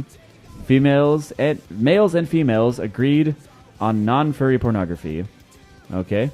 There was no significant difference between the groups when asked if they preferred pornographic or non-pornographic furry artwork. Over 50% preferred pornographic furry art. 70% for non-pornographic. But both preferences were typically slight for middling. Male furs were more positive about using furry pornography than females. Then there's fantasy engagement. So they're really the separation between preference of porn versus no porn is very, very slight. Mm-hmm. Harpskid says, I did get into the fandom by watching CSI, actually, and started out as a troll. Nice. Yeah. That's actually good, because then somebody starts to get into it and goes, wow, this is actually kind of cool, you know, the thing that I was criticizing in the first place. Bronies in the fandom. ARP. Researchers had uncovered bronies in the furry fandom, but they wanted to learn more about how the groups felt about each other. While both brony and non-brony furs rated furries higher than non-furs, the difference... Wait.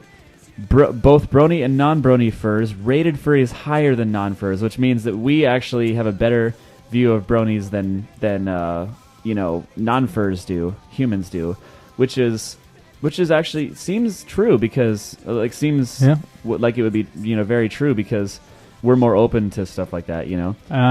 Compared to non-brony furs, the furry bronies had a fair higher opinion of bronies. Okay. Thought the other bronies would be more positive about non-furs.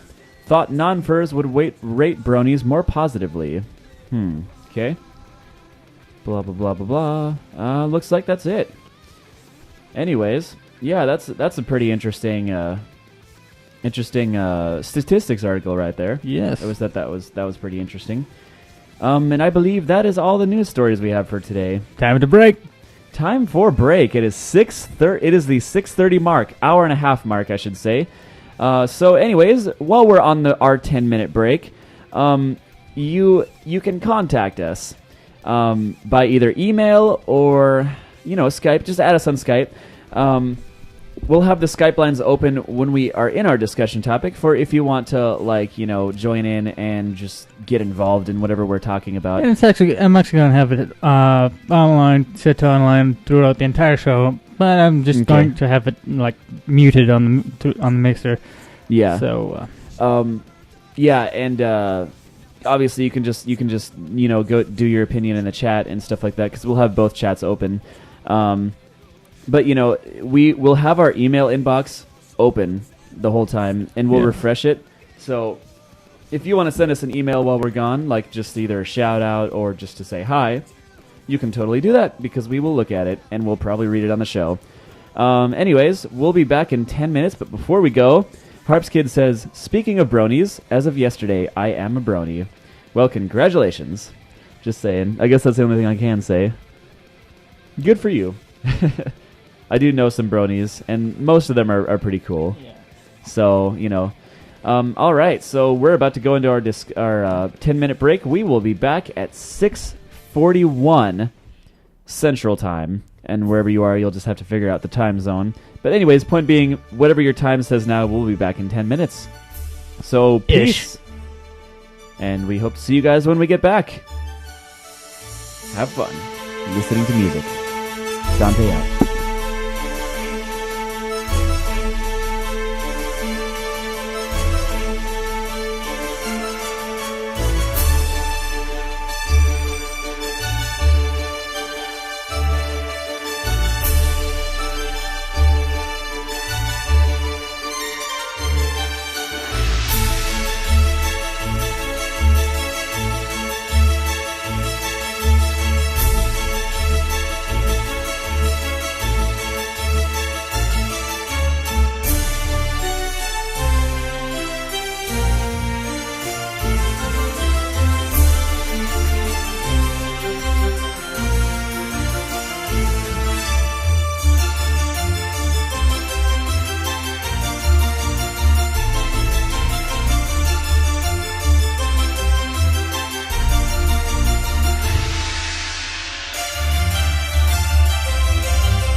Wow, that music is relaxing.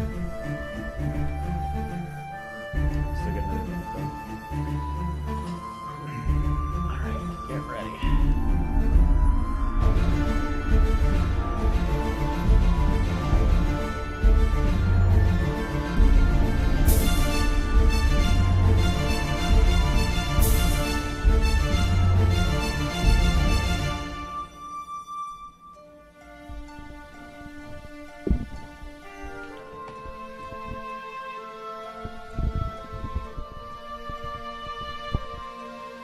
Alright, you can start when you're ready.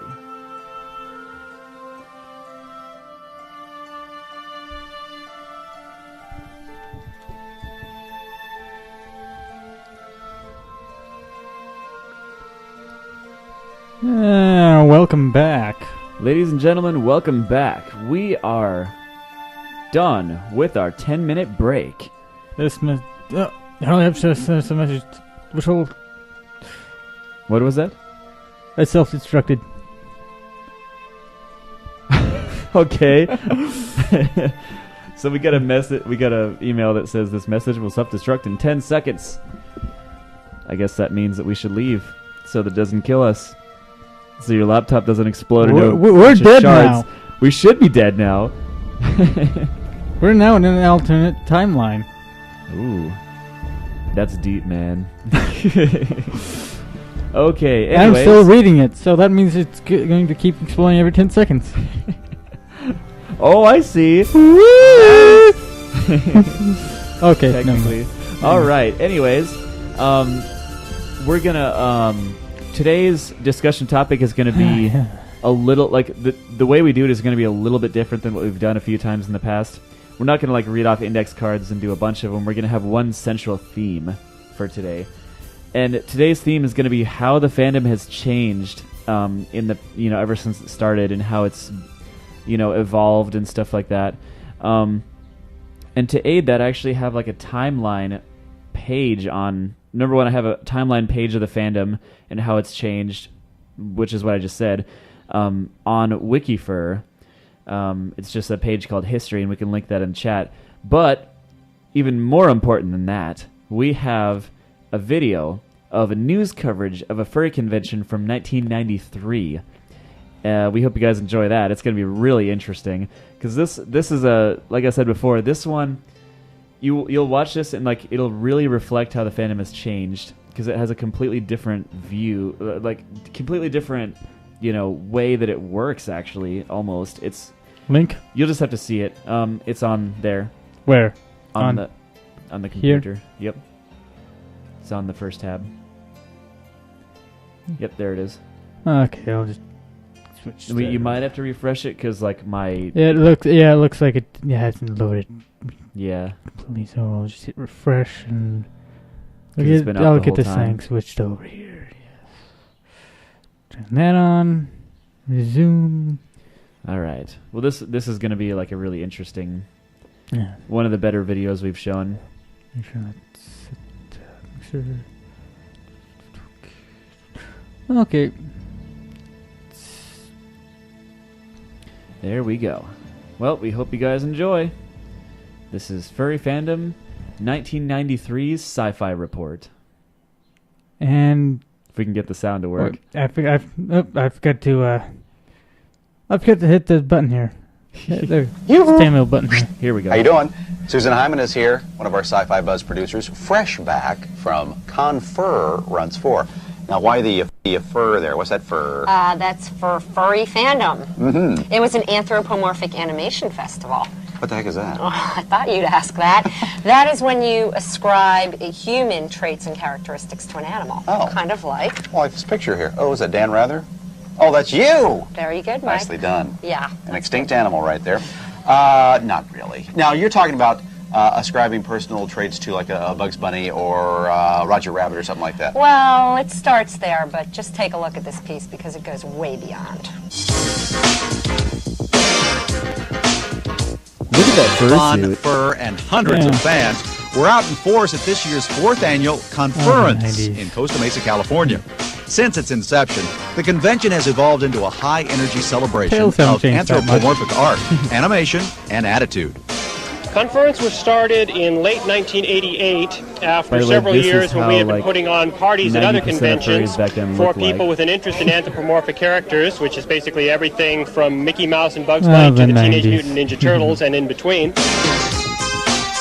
Faithful furrydom fans offer various explanations for their devotion to the art form. The fun and profit of anthropomorphics, yes.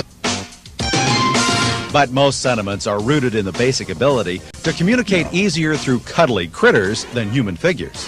With the anthropomorphics, it's easy to get outside matters of race or sex or whatever because they're not, on the one hand, they're not people, but on the other hand, you can do anything with them that you could do with people. Among the artists on hand at Conference to display their work was illustrator Steve Galacci. He's found a wider audience for his socially conscious stories by using anthropomorphics in his underground comic book, Albedo. Having these cute little characters doing very serious, straight science fiction stories, serious action, in-depth social and political issues being explored and all that.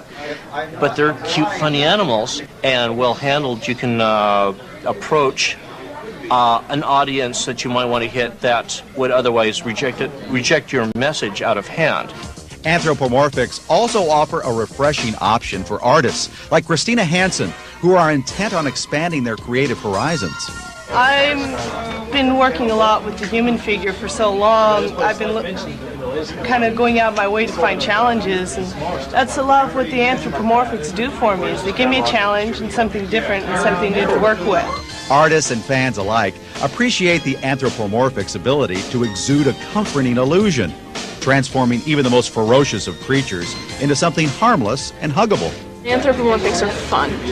They give you the ability to do exotics that are still familiar somehow, so that it's not something so extreme that you might scare somebody with I love how everyone's Yes, they wearing are those cuddly glasses. and fun. But according to Conference co-director Rod O'Reilly, the ultimate advantage of funny animals lies in their ability to push our imagination to the limits. Anthropomorphics, in many ways, kind of reflect sort of a human desire to be able to push the boundaries, both of what we're allowed to do and what we're capable of doing, a lot like superheroes do. But we don't actually live with superheroes, we do actually live with animals, such that you can be reminded of your nice household cat who sits on your lap and you stroke it, but you can also imagine yourself in the role of a lion who can race at 90 miles an hour across the desert plains. Words Looks of like the wisdom. power of imagination is alive and well in the fantastic world of furry fandom. That's always been one of my favorite videos. Well, I mean, I just discovered it recently, but it has become one of my favorite videos that ever has depicted the fandom. Like, this video is interesting because it's a little tiny blip in history when a sci-fi show actually looked at the furry fandom and showed what it's really about. Because at this at the time of 1993 was when the furry fandom was still struggling with their public image. Like they were, they were still looked at as this, these just full of sexual deviance, But I love this video because this is actually before a lot of the major sexual deviant stuff really came around. That's another thing which is true. But like in the early 80s, that's when we first started, doing that. That's more or less when the furry fandom was born. Exactly. But this, like, we were originally stamped with an image. Like when we first came as a public image to the world, we were stamped with it with a they're just a bunch of sexual deviants who like to have sex in costumes, And people still think that after 30 plus years. But in 1993. That's when I think the fandom was just starting to lose that image, and then the internet came around and it kind of just ruined everything in terms of our image. But it made it was a blessing in disguise, and we'll get more to that later when the internet came to the fandom. But okay, I love this video because they actually say the real reason we do this. The guy was saying it's all just about the freedom of imagination, like. That's really what it's about. Like the people that just love this and just love to play around with this in their head. that's the heart and soul of the fandom, and I love that this video absolutely makes that clear. Yeah. That's why I love this video so much, and it was 1993 when that happened. It's you a know, moment frozen in time. Exactly. Appetite Bear says, "I'm back. You can be funny now." It kind of sucks that you just missed that. We should probably link that in the chat here. I'll just like look it up on my YouTube or something. Yeah, we definitely should look that up. Yeah, because that was a great video. Yeah. You should check that out as soon as you get the chance. But it's pretty awesome. Let's see, furry sci-fi 1993. Hopefully, I can find it here. Here we go. This will be so much simpler when we have it set. When I have my studio set up for this. It will. Yeah. But okay, Hematite Bear, and anyone else who wants the link, right there in the chat room is the link to the YouTube video. Look it up when you get or watch it when you get the chance. It's actually really incredible. But yeah, for those of you just joining us, it's a video that depicts the fandom how it really is, like the heart and soul of it, and not just a sexual thing. And it's freaking awesome. It's one of my favorite videos now. But yeah, that's one of the more interesting videos I've ever seen. And of course, this was, in this time period, the internet, how the fandom started spilling over to the internet was just starting. Like, it was just starting to be where the internet was the main place that furries could get to know each other.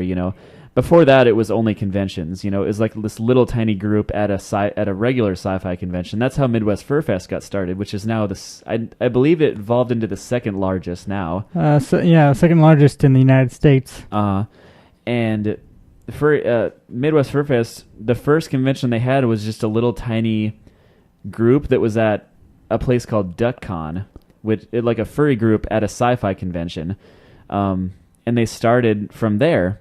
Which I think if Iowa ever has a furry convention, it might evolve from that, because at Anime Iowa, they have a furry group there. Yeah. They might actually evolve from that, but you never know. I mean, I don't know what the future holds for Iowa. But back to, Midwest Fur Fest, it's now the second largest convention. I think it is the second largest convention in the world, actually. Really? Yeah, I saw that in WikiFur. Huh. It used to be the third largest, and now it's the second, because it just overtook. It just jumped over Eurofurence. It just jumped over. What's the one in California that I was talking about? Further Confusion. Yes, Further Confusion. That used to be the second largest, actually. Huh.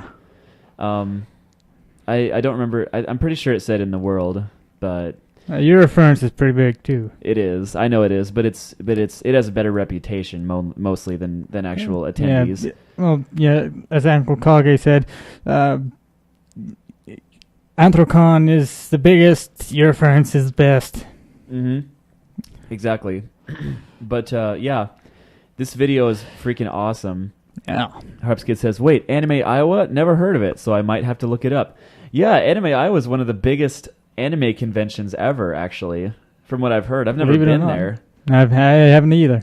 I've never been there, but I want to, and there's a huge furry group that goes there. We should go. We should go. Yeah. It's only in Des Moines, so yeah. We could just go there for the day and just hang out. That would be awesome. Yeah. Because we haven't done it. Like you and I haven't gone anywhere in a long time. No. Like we used to go to Ames like every month. And then we went to Naboa's at least once. Yeah, over there. So, Cedar Rapids. Cedar Rapids, yeah. But this we're for this discussion topic, we're going to be talking about how the fandom has changed, and I guess we can go on by talking about the absolute origins. Like, this is for those of you who don't know. A lot of you will know this because most furries are really curious about this. So they'll look it up. But, Harpskid says, with me, we should take Harpskid. Yes. Because he's close enough to us. He's like 30 miles from here. 20-some miles. Yeah. Anyways, this is... I'm gonna right on the way from me, actually. Yeah, I'm going to link this page after I'm done reading it. For now, I'm just going to read it. Oh, speaking of right on the way... I could actually pick him up on the way over here. Oh, cool. Because do you go like the? I go through Albia. Oh yeah, I've actually taken that way from Cambria, like I go although up through Moravia. there's some construction going on in 34 there, but it's not too bad. Okay. But yeah, I've decided I'd rather just come up here and go back on the same night rather than staying the night because it's not a bed at my mom's, so I have to. Anyway. Okay. Anyways, we're going to start telling you about the absolute origins of the fandom. Okay. This is an article from Wikifur. The interest itself may be as old as civilization. Anthropomorphic animal characters are found in the art of many ancient cultures. Anthropomorphic characters from Egyptian mythology continue to this day to be a source of inspiration to furry artists. And by that they mean like a lot of people will draw Anubis artwork, you know, based on some of the gods from ancient Egypt, you know. As do aspects of Native American animal-related spirituality. That's another big one. The earliest example of anthropomorphic literature commonly cited by furry fans is Aesop's Fables, which dates to around 500 BC. Anthropomorphic characters then continued to proliferate through the ages in the form of folk talk. When folk tales were eventually collected and categorized, literally scholars determined that animals with human attributes such as speech were an element specific to fairy tales. And as fairy tales became popular, anthropomorphic animals became a familiar aspect of most world cultures. The 1800s saw an advent of the fantasy, science fiction, and children's literature genres.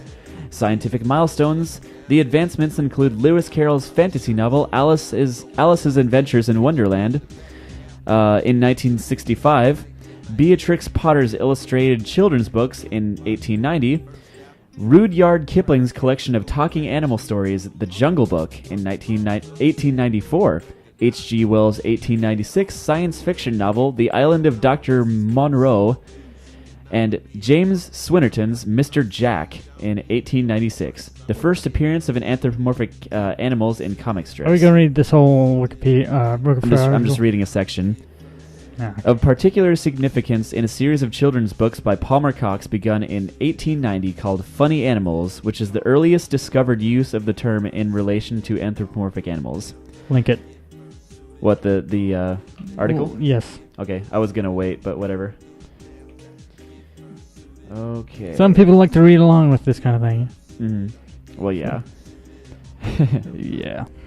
And I have to put it in that post here, so. All right. But yeah, then the next part talks about like the 20th century. Let's see. Yeah, there's novels from 1926 that depict furry fiction. There's Kimba the White Lion, which is what Lion King ripped off, actually, from 1960s from Japan. Let's see. A notable example being C.S. Lewis, who attributed his fascinations with anthropomorphic animals to the influence of Beatrix Potter. So yeah, C.S. Lewis, who wrote the Chronicles of Narnia, it was a huge thing with anthropomorphic animals in it. Like it was one of the things that was the biggest thing in it. They got talking beavers. Most of the animals are just treated like just slightly below humans because they can have conversations with humans and they have civilizations, all this stuff. That was a really cool concept, and this was back in, let's see, I don't know, Chronicles of Narnia was like 60s? 50s? I don't remember. The book series? Yeah. Yeah, that was way back when. It was the mid 20th century, around the time when Lord of the Rings was finally finished. But yeah, this just talks about a lot of stuff that people did back before the fandom was a thing. Like before it actually became a fandom, it was just the point they're trying to make on this is that we were born with just like a fascination with this. No matter who you are, you just think it's cool. It just puts a smile on your face. Yep. So I always thought that was really nice, really cool. That it's been in the earliest depths. Okay, the development of the furry fandom community. This is the next part of it. The earliest evidence of the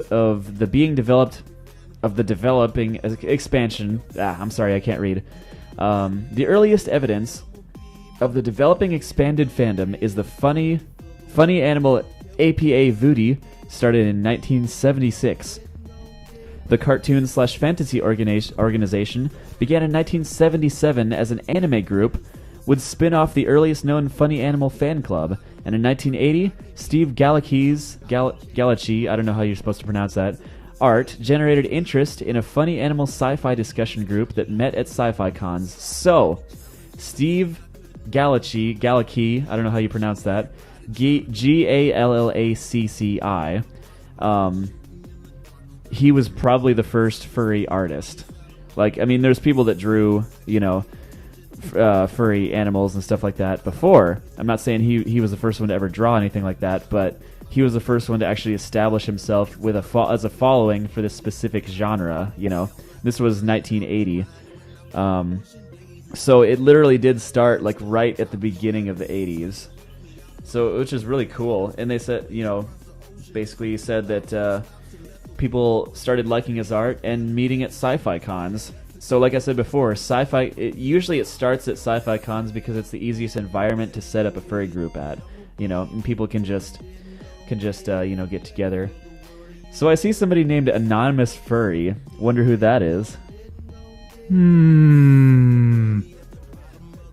Anonymous Furry is anonymous. He. It might be one of our regular viewers that decided to just screw with us. I don't know. Galucci would be very close to how it would sound. Good point. Let's see. Galucci. Yeah, you're probably right. I probably am butchering this right now, but you get the point. He was the first furry artist that was known, the first one that started a following. Okay, then we have another couple of stories about people. It obviously mentions the early 80s also saw the release of several all-ages films that greatly increased interest in the furry fandom, including Secret of Nim, Flight of Dragons, The Last Unicorn, The Plague Dogs, and Animal Olympics. I never heard of that one before. While the fantasy novel market soon began producing titles such as Alan Dean Foster's Spellsinger, Redwall, that's another good one. It's really big. Oh, yeah. Teenage Mutant Ninja Turtles,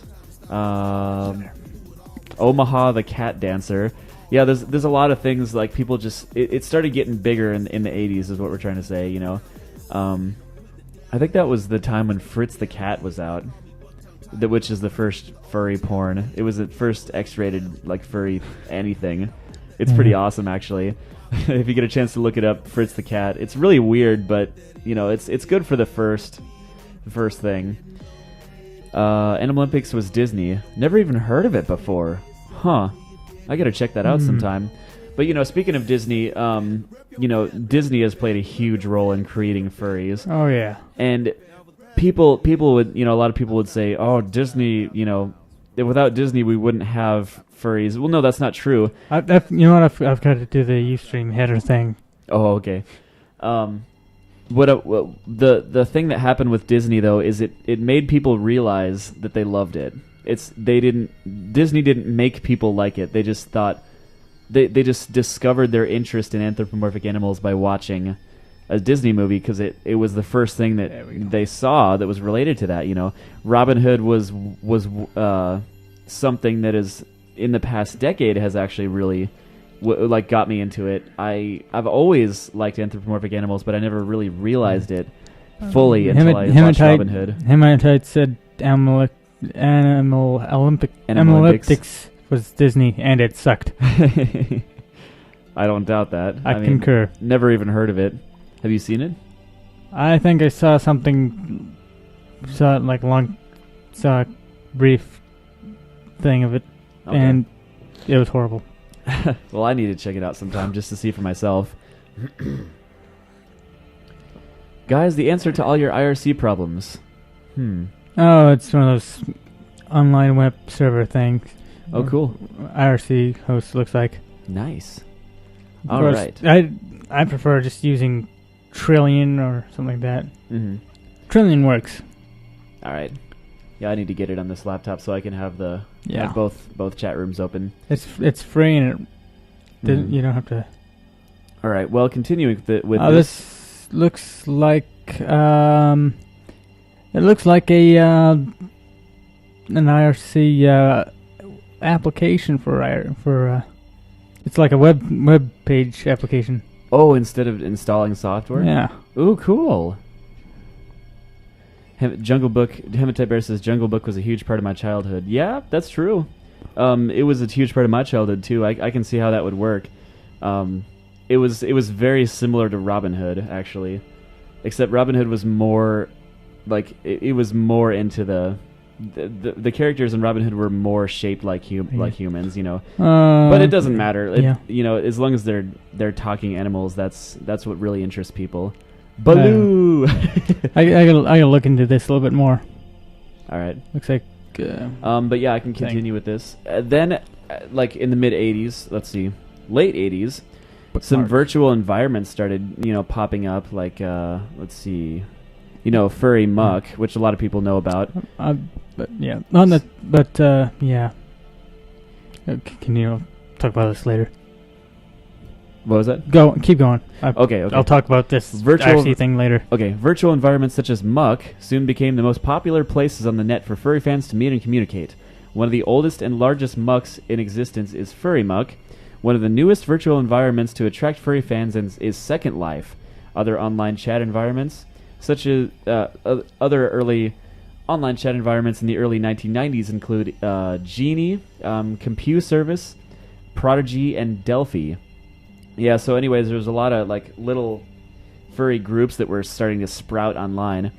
APAs and fan-size wars became popular, with mail-in art and comic contributions collated and distributed to all members. Let's see. Okay, in 1989, Mark Merlino and Rod O'Reilly decided to expand on the furry party concept and host the first prototype furry convention, Conference Zero.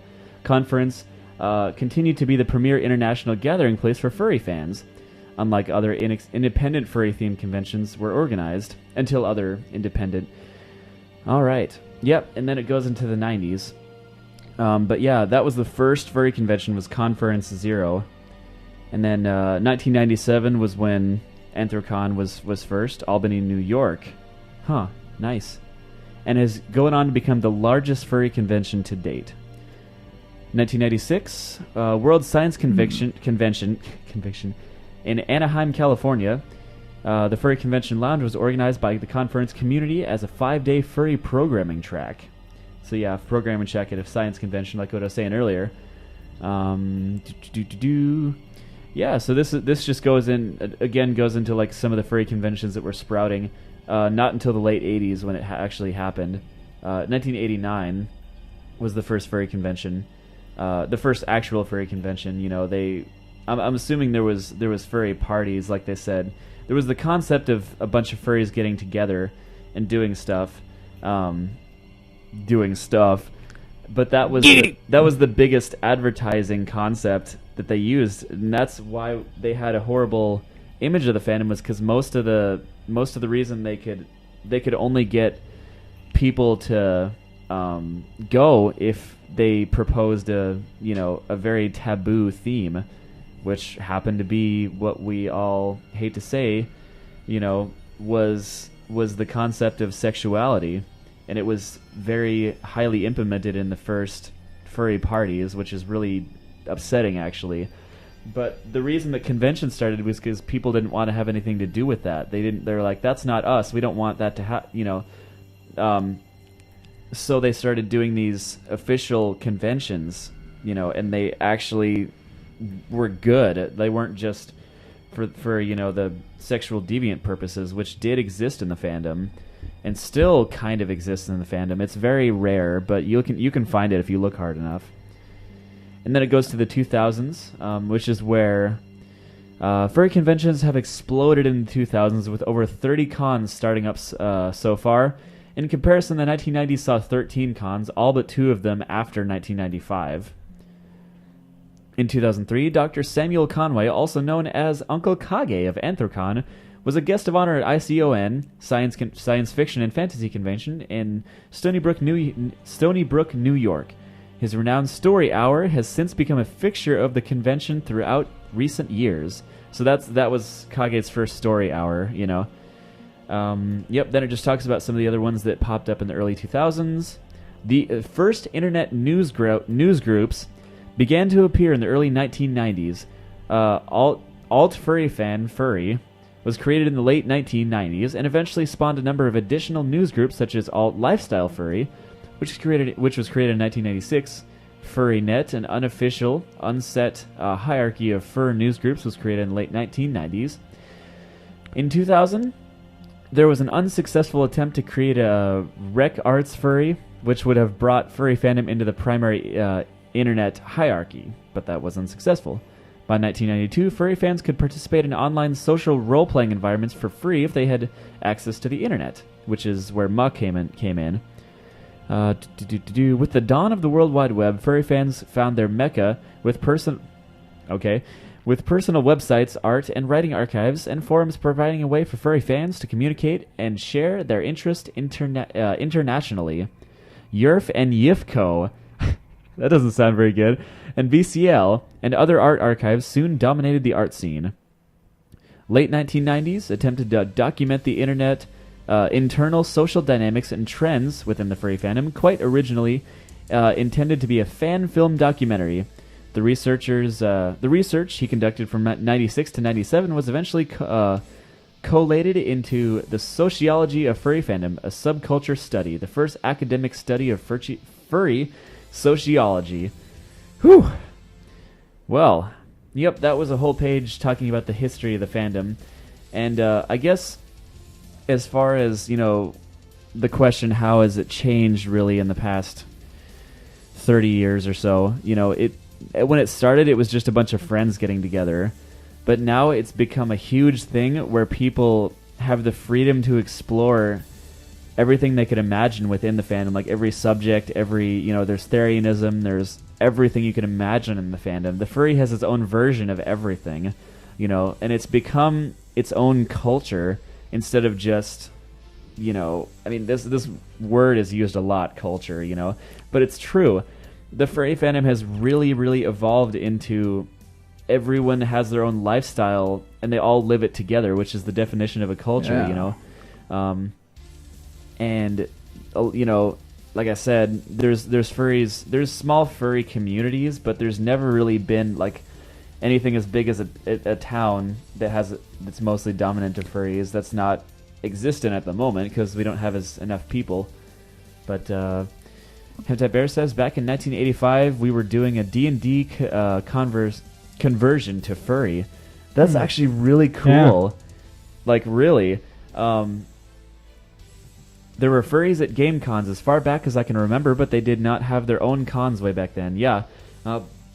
Which goes along with what I was saying, how, furry groups started at sci-fi conventions, and they probably also started, significant amount at gaming conventions, So, it's pretty cool that you can actually just remember that, that you were one of the early members of the fandom. We're proud to have you as a fan of the show.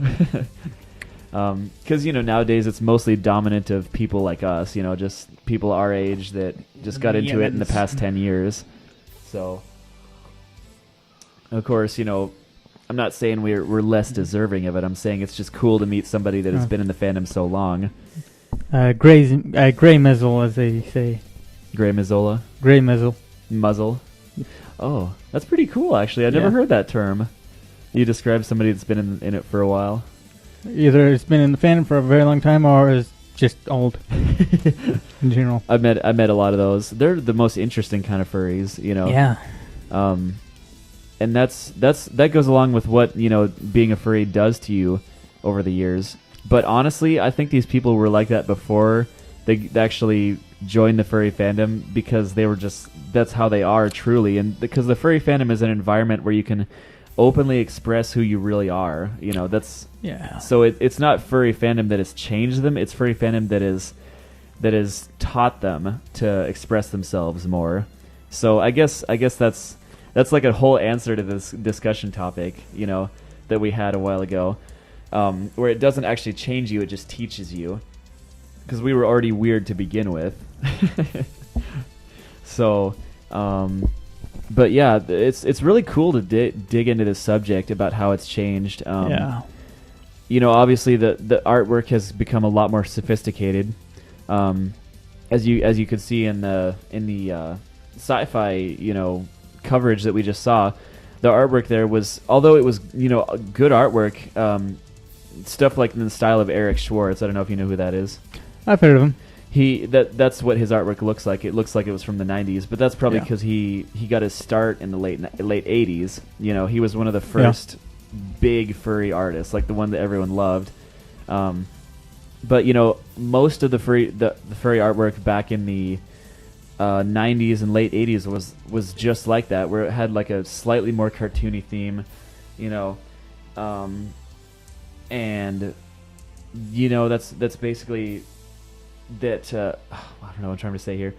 The fandom has evolved in terms of artwork a lot in the past couple decades. It's a lot more legit now. Like, I mean, not to say that it wasn't legit back then. It just it's a much more serious thing now than it used to be. People try. We have a absolutely incredibly talented artists in the fandom, like Tirka, who is one of the most talented furry artists I've ever seen. Absolutely. Yeah, and stuff like that's what I'm talking about. Like, if you show that to somebody back in the 90s, they'd think, oh, that's something they're not used to. They're used to stuff like Eric Schwartz. Yeah. But I just thought that was interesting how the artwork has changed. But question here though, how do you think the artwork would change in the next 10 years though? Do you think it would stay about the same? Well, it wouldn't change that much. But another thing that's really changed is the fursuits. Oh yeah. Thanks for mentioning that. I forgot about that. Because that's one of the things that evolves with technology and techniques. Because now we have a much more talented fursuiters or fursuit makers than they did back then. Which there was some cool fursuits. We also have better fur supplies for fur, and we do. The techniques have evolved. Look at Clockwork Creatures. I mean, if somebody had that. Well, I mean, the Clockwork and Lion with the Sun. They did have some really legit suits at that, on that video. Yeah. The one with the horse, the people that had the horse heads, Yeah. Those were really cool. Seriously, I haven't seen anything that cool. But those are mostly just like... Those are mostly like sculpture. Yeah, materials. like prosthetics and makeup around the eyes and stuff. They just put the big mask on, But as far as fursuits that actually integrate a lot of fur and the shapes, especially in the areas of the eyes and the muzzle. And the curve. It's got to the point where we can actually. The shape of the head has become much more smoother and. And they look a lot less cartoony nowadays than they did before. Yeah. Which I do like cartoony fursuits because they're like a nice. It projects. Sewing machines have gotten cheaper. That's true. That's one. The stuff that we make to use these extremely complex stuff has gotten a lot easier to get to. The cartoony fursuits project an image of innocence, which I really like. And of course, the cartoony ones are easier to make. They are too, yeah. So that's why they had a lot of them back then. But like I said, that's a good thing because it projects an image of innocence, and it's at the roots of the fandom. That's why I like the artwork of the 90s because it wasn't, as extreme as it is today. Of course, there probably was some of it. Look at the SWAT cats. Yeah, I've seen that. That was a cartoon in the 90s, and other cartoons in the 90s. Yeah, that's a really interesting one to look at. But another one was the Fritz the Cat, which I'm actually going to open up the article here, and then I'll link it in the chat room so you can see an image of this. And yeah, hard to get that one thing that I think it was hard to get that link to that other IRC thing. Oh yeah. Different. Looking back, Yeah, it's how to get that. How to give a link to a browser-based IRC client. Awesome. And it's not going to really work for our purposes. Mm-hmm. So we've already got a direct link to the IRC server, the IRC room on the page. Mm-hmm. So all you really need to do is have like any IRC. You can just copy that thing into your client of choice. Yeah. And you can still like use that online any browser-based client. But yeah. I would recommend just downloading Trillion or some other IRC client. Mm-hmm. And just using. They're more stable. Yeah. Like, I mean, if you use them online, then it's just, anything could happen. You know? So, yeah. Anyways, yeah, there's the little bit of IRC advice. Anthrochat.net. Anthrochat.net. Yeah, we can check that out when we get the chance. But anyways, I linked the Fritz the Cat over in the chat room for you. And my brother actually told me about this because he is quite used to the whole concept of me being a furry now, because I've been for a few years now. But he he found this and he told me about it. I was like, I've heard of it, but I've never actually looked into it. I thought it was just a random comic, but it was the first furry pornographic. Well, it was X-rated. It wasn't necessarily meant to be pornographic. It was just it's just a language. Mm-hmm. Yeah. So yeah, this is pretty sweet. This is one of the early. This is an example of how the artwork has changed within the past couple decades. But yeah, it's pretty sweet. You should check it out. It will auto open Chatzilla if you have it. Yeah, I guess a lot of people do have Chatzilla. Yeah. So.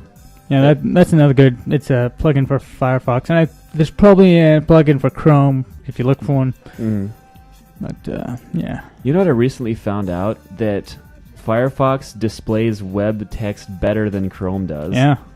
Like, that's something I found out, and it's noticeable sometimes. And I was like, wow, really? You know what sucks is, for some reason it stopped working on my desktop. Oh, really? And I don't know why. And the only difference is my laptop is running Windows 6 Home Premium, and my desktop is on Windows 7 Ultimate, which shouldn't make a difference. It really shouldn't. So I can't see why unless one of them is 64-bit and the other is 32. They're both. I think they're both 64-bit. I know my desktop is 64-bit. I don't know what the deal is. So I'm stuck with using Chrome on that one. I don't know. I prefer Firefox because there's more freedom when it comes to customizing it. I prefer Firefox too, just because it's not just because we're furries. Seriously, like I actually liked it before that I thought of that concept. I was like, oh, I guess I'm a furry. I have to use Firefox, and that's not what it's like. I use it because I've tried both of them, and I like Firefox better because you can take your bar. Internet Explorer can go play in traffic. Well, yeah, I mean, no one likes Internet Explorer. And enjoy a nice sulfuric acid Slurpee. Yeah. Go die in a chemical fire. nice scenario there, actually. My friend Rachel this is what I think of when I'm bored. Rachel Cobbler tried to get me to use Bing, and the search engine. Yeah, it's not that bad, honestly. It's not as bad as we make it out. It's not horrible, but it's not as bad as we make it out to be. It has better results, but Google's just been around longer, and it's much more refined. Google has better results. And you don't need that Silverlight crap.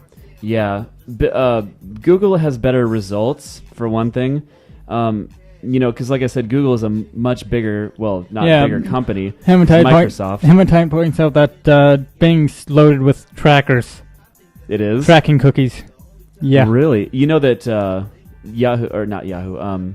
what's it called? Google also is, but it's probably not as much as Bing. Yahoo is the only one that actually really doesn't track. Did you know that? Like there's another one that doesn't track. look it up. I don't know if it's on my start page. Is one that actually is specifically states right there that we don't track. They even have a proxy that you can use. You can search through. Cool. That's awesome. And that's I mean, it's called start page. I mean, obviously, I don't give a crap. I don't give that much of a crap about tracking. You know, it's not a huge issue for me because I'm not gonna, you know, it's not like I'm gonna search for missiles to take down the government, nuke missiles or anything. You know, nothing like that. And then, you know, if I use Google or Bing, they're just a day later they're gonna knock out. This isn't China. Yeah, it's not that bad. It's not like Big Brother is watching you or anything like that. It's not that bad. But the whole point of it is that they have the possibility of like, you know, going through your history despite you not wanting to. And Google can track, you know, all the searches and stuff. I think this is like the Fourth Amendment to the Constitution. Mm. Stating that no government official can access your information without warrant or reasonable doubt or without there actually being a reason, essentially. Yeah. And if you're being suspicious, they can look at it. Yeah, kind of like you got to have a good reason for it. Kind of like how cops can search your car if you're being suspicious. Like if they see. Like, if it looks like you just stuffed a big bag of drugs in your pants right before they walked up, then they're going to search your car. If you threw a little baggie out the window when they're behind you. Stuff like that, you know, like if you didn't do anything to arouse suspicion, then they have no right. Yeah, and they can ask, and if you say they can do it, then they can. But if you refuse, they can't. And if they have a signed warrant from a judge, well, yeah, obviously they can do anything with a signed warrant from a judge. Yeah, just about. Yeah, aside from shoot you in the face. Well, yeah. Right, I mean, you know what I mean. They can with the exception of they think you're holding a weapon. Yeah. Well, of course, they use that excuse way too much. They do. They'll shoot little kids. Back on this topic. Back on topic here. The printable gun, when enlarged enough, can launch an ICBM. Whoa. Yeah.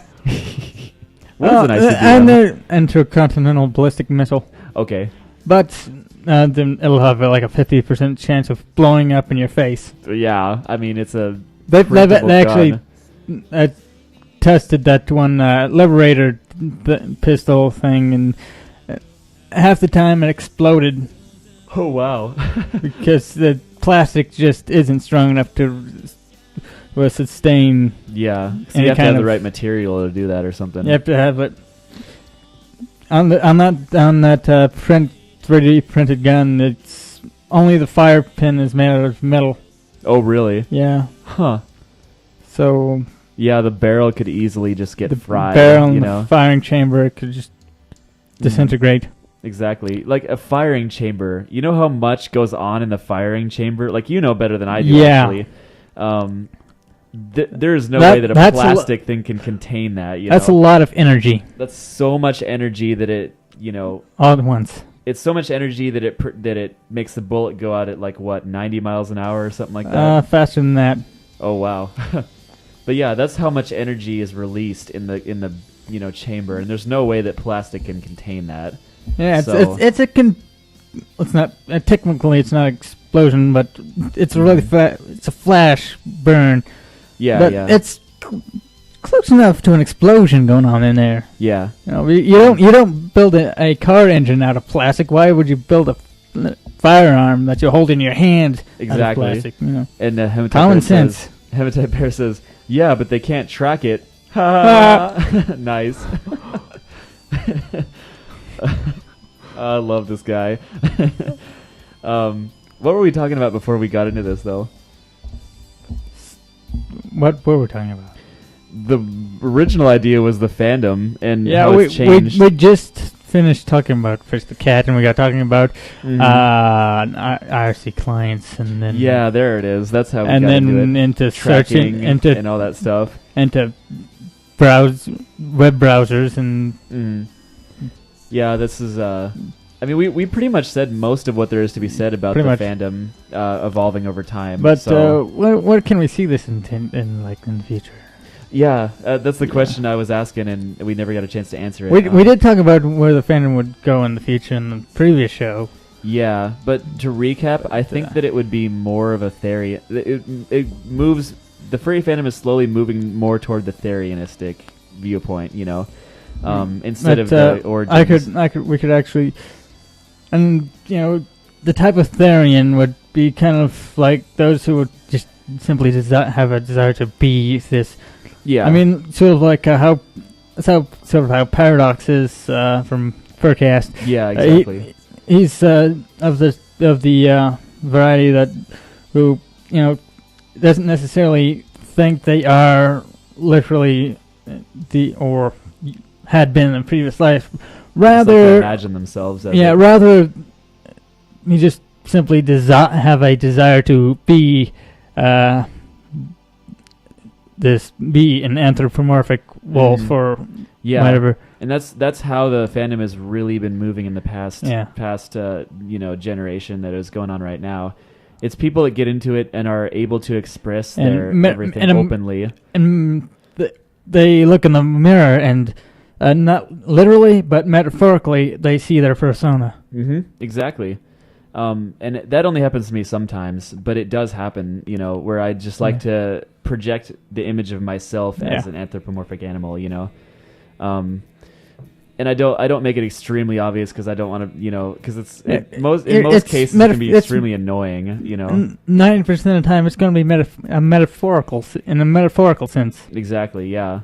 And it's not like you said earlier, I don't actually think that I am. It's just a nice thing to imagine, like it's a desire, But it's a really nice. The fandom has evolved into an environment where people can explore that idea, and I think that's awesome. Like it really is because it shows that the fandom has moved from the origins it has, where people get together and just say, "Hey, anthropomorphic animals are really cool," and express it in any way they can. It evolved into, like I said earlier, an environment where people can thrive on that idea and do everything they can to express it, which is just basically building off the original premise. It doesn't throw away the original premise. It's just, it just builds off the foundation, Oh, yes. So I guess that's a good point to make, actually, is that the original idea of the fandom hasn't died. It's just, it's still alive and well. It's just the foundation,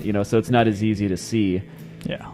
So, but if you just track it way back, then that's what you'll see. Beautiful song from Look Left and background. All right. Let's take a couple seconds to listen to this.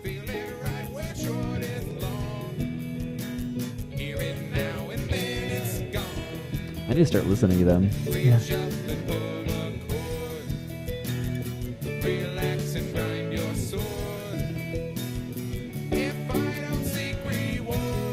Awesome. Yeah, I really like these guys. Look Left. Lookleft.us. And you said they were a furry group, or they're part of. Some of them are furry. Like half of them are furry. The other half of the band is okay. Not So they're furry. furry friendly, kind of. Yeah. Okay. Yeah, they're the furry half of the band. Actually did a show at Midwest Fur Fest last really? year. Yeah. Sweet. It's pretty cool. But yeah, I definitely want to check into them. I like the singer's has. That's Pepper Coyote. Ooh, really? The singer? Yeah. Sweet. He's on Fur Affinity. Awesome. I like we were talking about furry celebrities. I like how furry celebrities are. The main reason I love them so much is because they're so easily accessible, and they don't consider themselves better than anyone else because they're a celebrity. They consider themselves just a regular part of the community, Everyone now and then you might come upon one that's but in general, the majority, they're just regular guys. They are, and which is really cool. I mean, it's not to say that celebrities aren't regular guys. They are, but the public perceives them as not regular. Their ego is on a regular level. Exactly, and if most of them, if a diehard fan were to approach them, they would just be like, Well, So yeah, if they you might had a sign an autograph. stalker coming after you, and obviously anyone would react. Yeah. But like, but here's okay, go ahead. but they have the attitude where they can't be bothered on the street. You know, that they have that kind of attitude. And actually, I remember not too long ago, two and Garrison talking about this. I think it was on episode of 2 Cents. Can't remember where it was, but he was talking about this exact thing. How, he used to be of the type that he used to have that kind of celebrity ego, but as time went on, he's kind of learned A lot more humble. He's become a lot more humble. Yes, exactly. Because that's how the furry celebrities are. Or at least all the ones I've met, anyway. They just have the image like, I'm not better than you, so I'm just gonna sit down and have a conversation with one of my fans. You know, they're humble. They have themselves they picture themselves on the same level as their fans, which is really cool. I love that. More celebrities need to do that. That's how Gabriel Iglesias is. Yeah, my favorite comedian. And that's how a lot of local musicians that I hang out with, like Ashes, Armada. But yeah, that's how a lot of the local musicians like Ashes, Armada. I said like Ashes, Armada, and then the check comes down. You're like, oh, there it is. But no, they're real cool, humble musicians. Yeah, that's pretty cool that they do that. But yeah, I just enjoy that when celebrities are like that. I gain a lot more respect for them when they're like that. Yeah, and I've actually talked to Ryan, guitarist from Ashes Armada. I'm going to say it a million times because they're Ashes Armada because they're cool. But yeah, Ryan Craig from Ashes Armada. I've actually, like I said, he's a good friend of mine. I've actually tagged along with him in previous bands, and we've actually come across certain bands that they just have such high regards of themselves that that's just it's like rich kids, Yeah, exactly. The they're just like, kids. oh, a poor person. Yeah. Yeah. Yeah, but yeah, it's not gonna name any names, but Yes, you are. No, I'm not. Oh, come on. I'm thanking them, but I'm not going to say them because I'm going to be nice. Okay. I'm going to be nice. That's good guy striker. We'll just put like a little cigar in your mouth. Good guy striker. Yes. Like good guy Greg. Hey, I'm funny. Cool story, bro. Okay. But anyways, let's move on. What is there to move on to? Good question. Do you like how I speak really close and softly into the mic? Sexy. I must have you. Must have you. I gotta start using that. That's funny. Must have you. Oh boy. There is a film from Fritz the Cat. Like, I'm just gonna put that out there. It's not just it started as a comic strip, and then it became a film, which is freaking awesome. The title says, the headline says, "We're not X-rated for nothing, baby." Very nice. But yeah, I think we've really delved into the discussion topic as best we could today. We really covered some of the best discussions. We kind of just let everything out at once. So it was a good discussion topic, but it was a short one. I thought I had a link to Ashish Amada's band. I think it was a Bandcamp, but they don't. Oh well. For some reason. Anyways. But Ashish Armada, they're on Bandcamp. I'm pretty sure they're on Bandcamp, and their stuff is free to download. This one time at Bandcamp, I went on the website called Bandcamp, and I looked up Ashes Armada. Anyways, yeah, I think we've really delved into the discussion topic as best we could, because we kind of covered all the subjects that we could, and we don't try and force discussions. Like, it kind of just has to flow. So if we run out of stuff, we'll just end the show early. That's kind of how it is,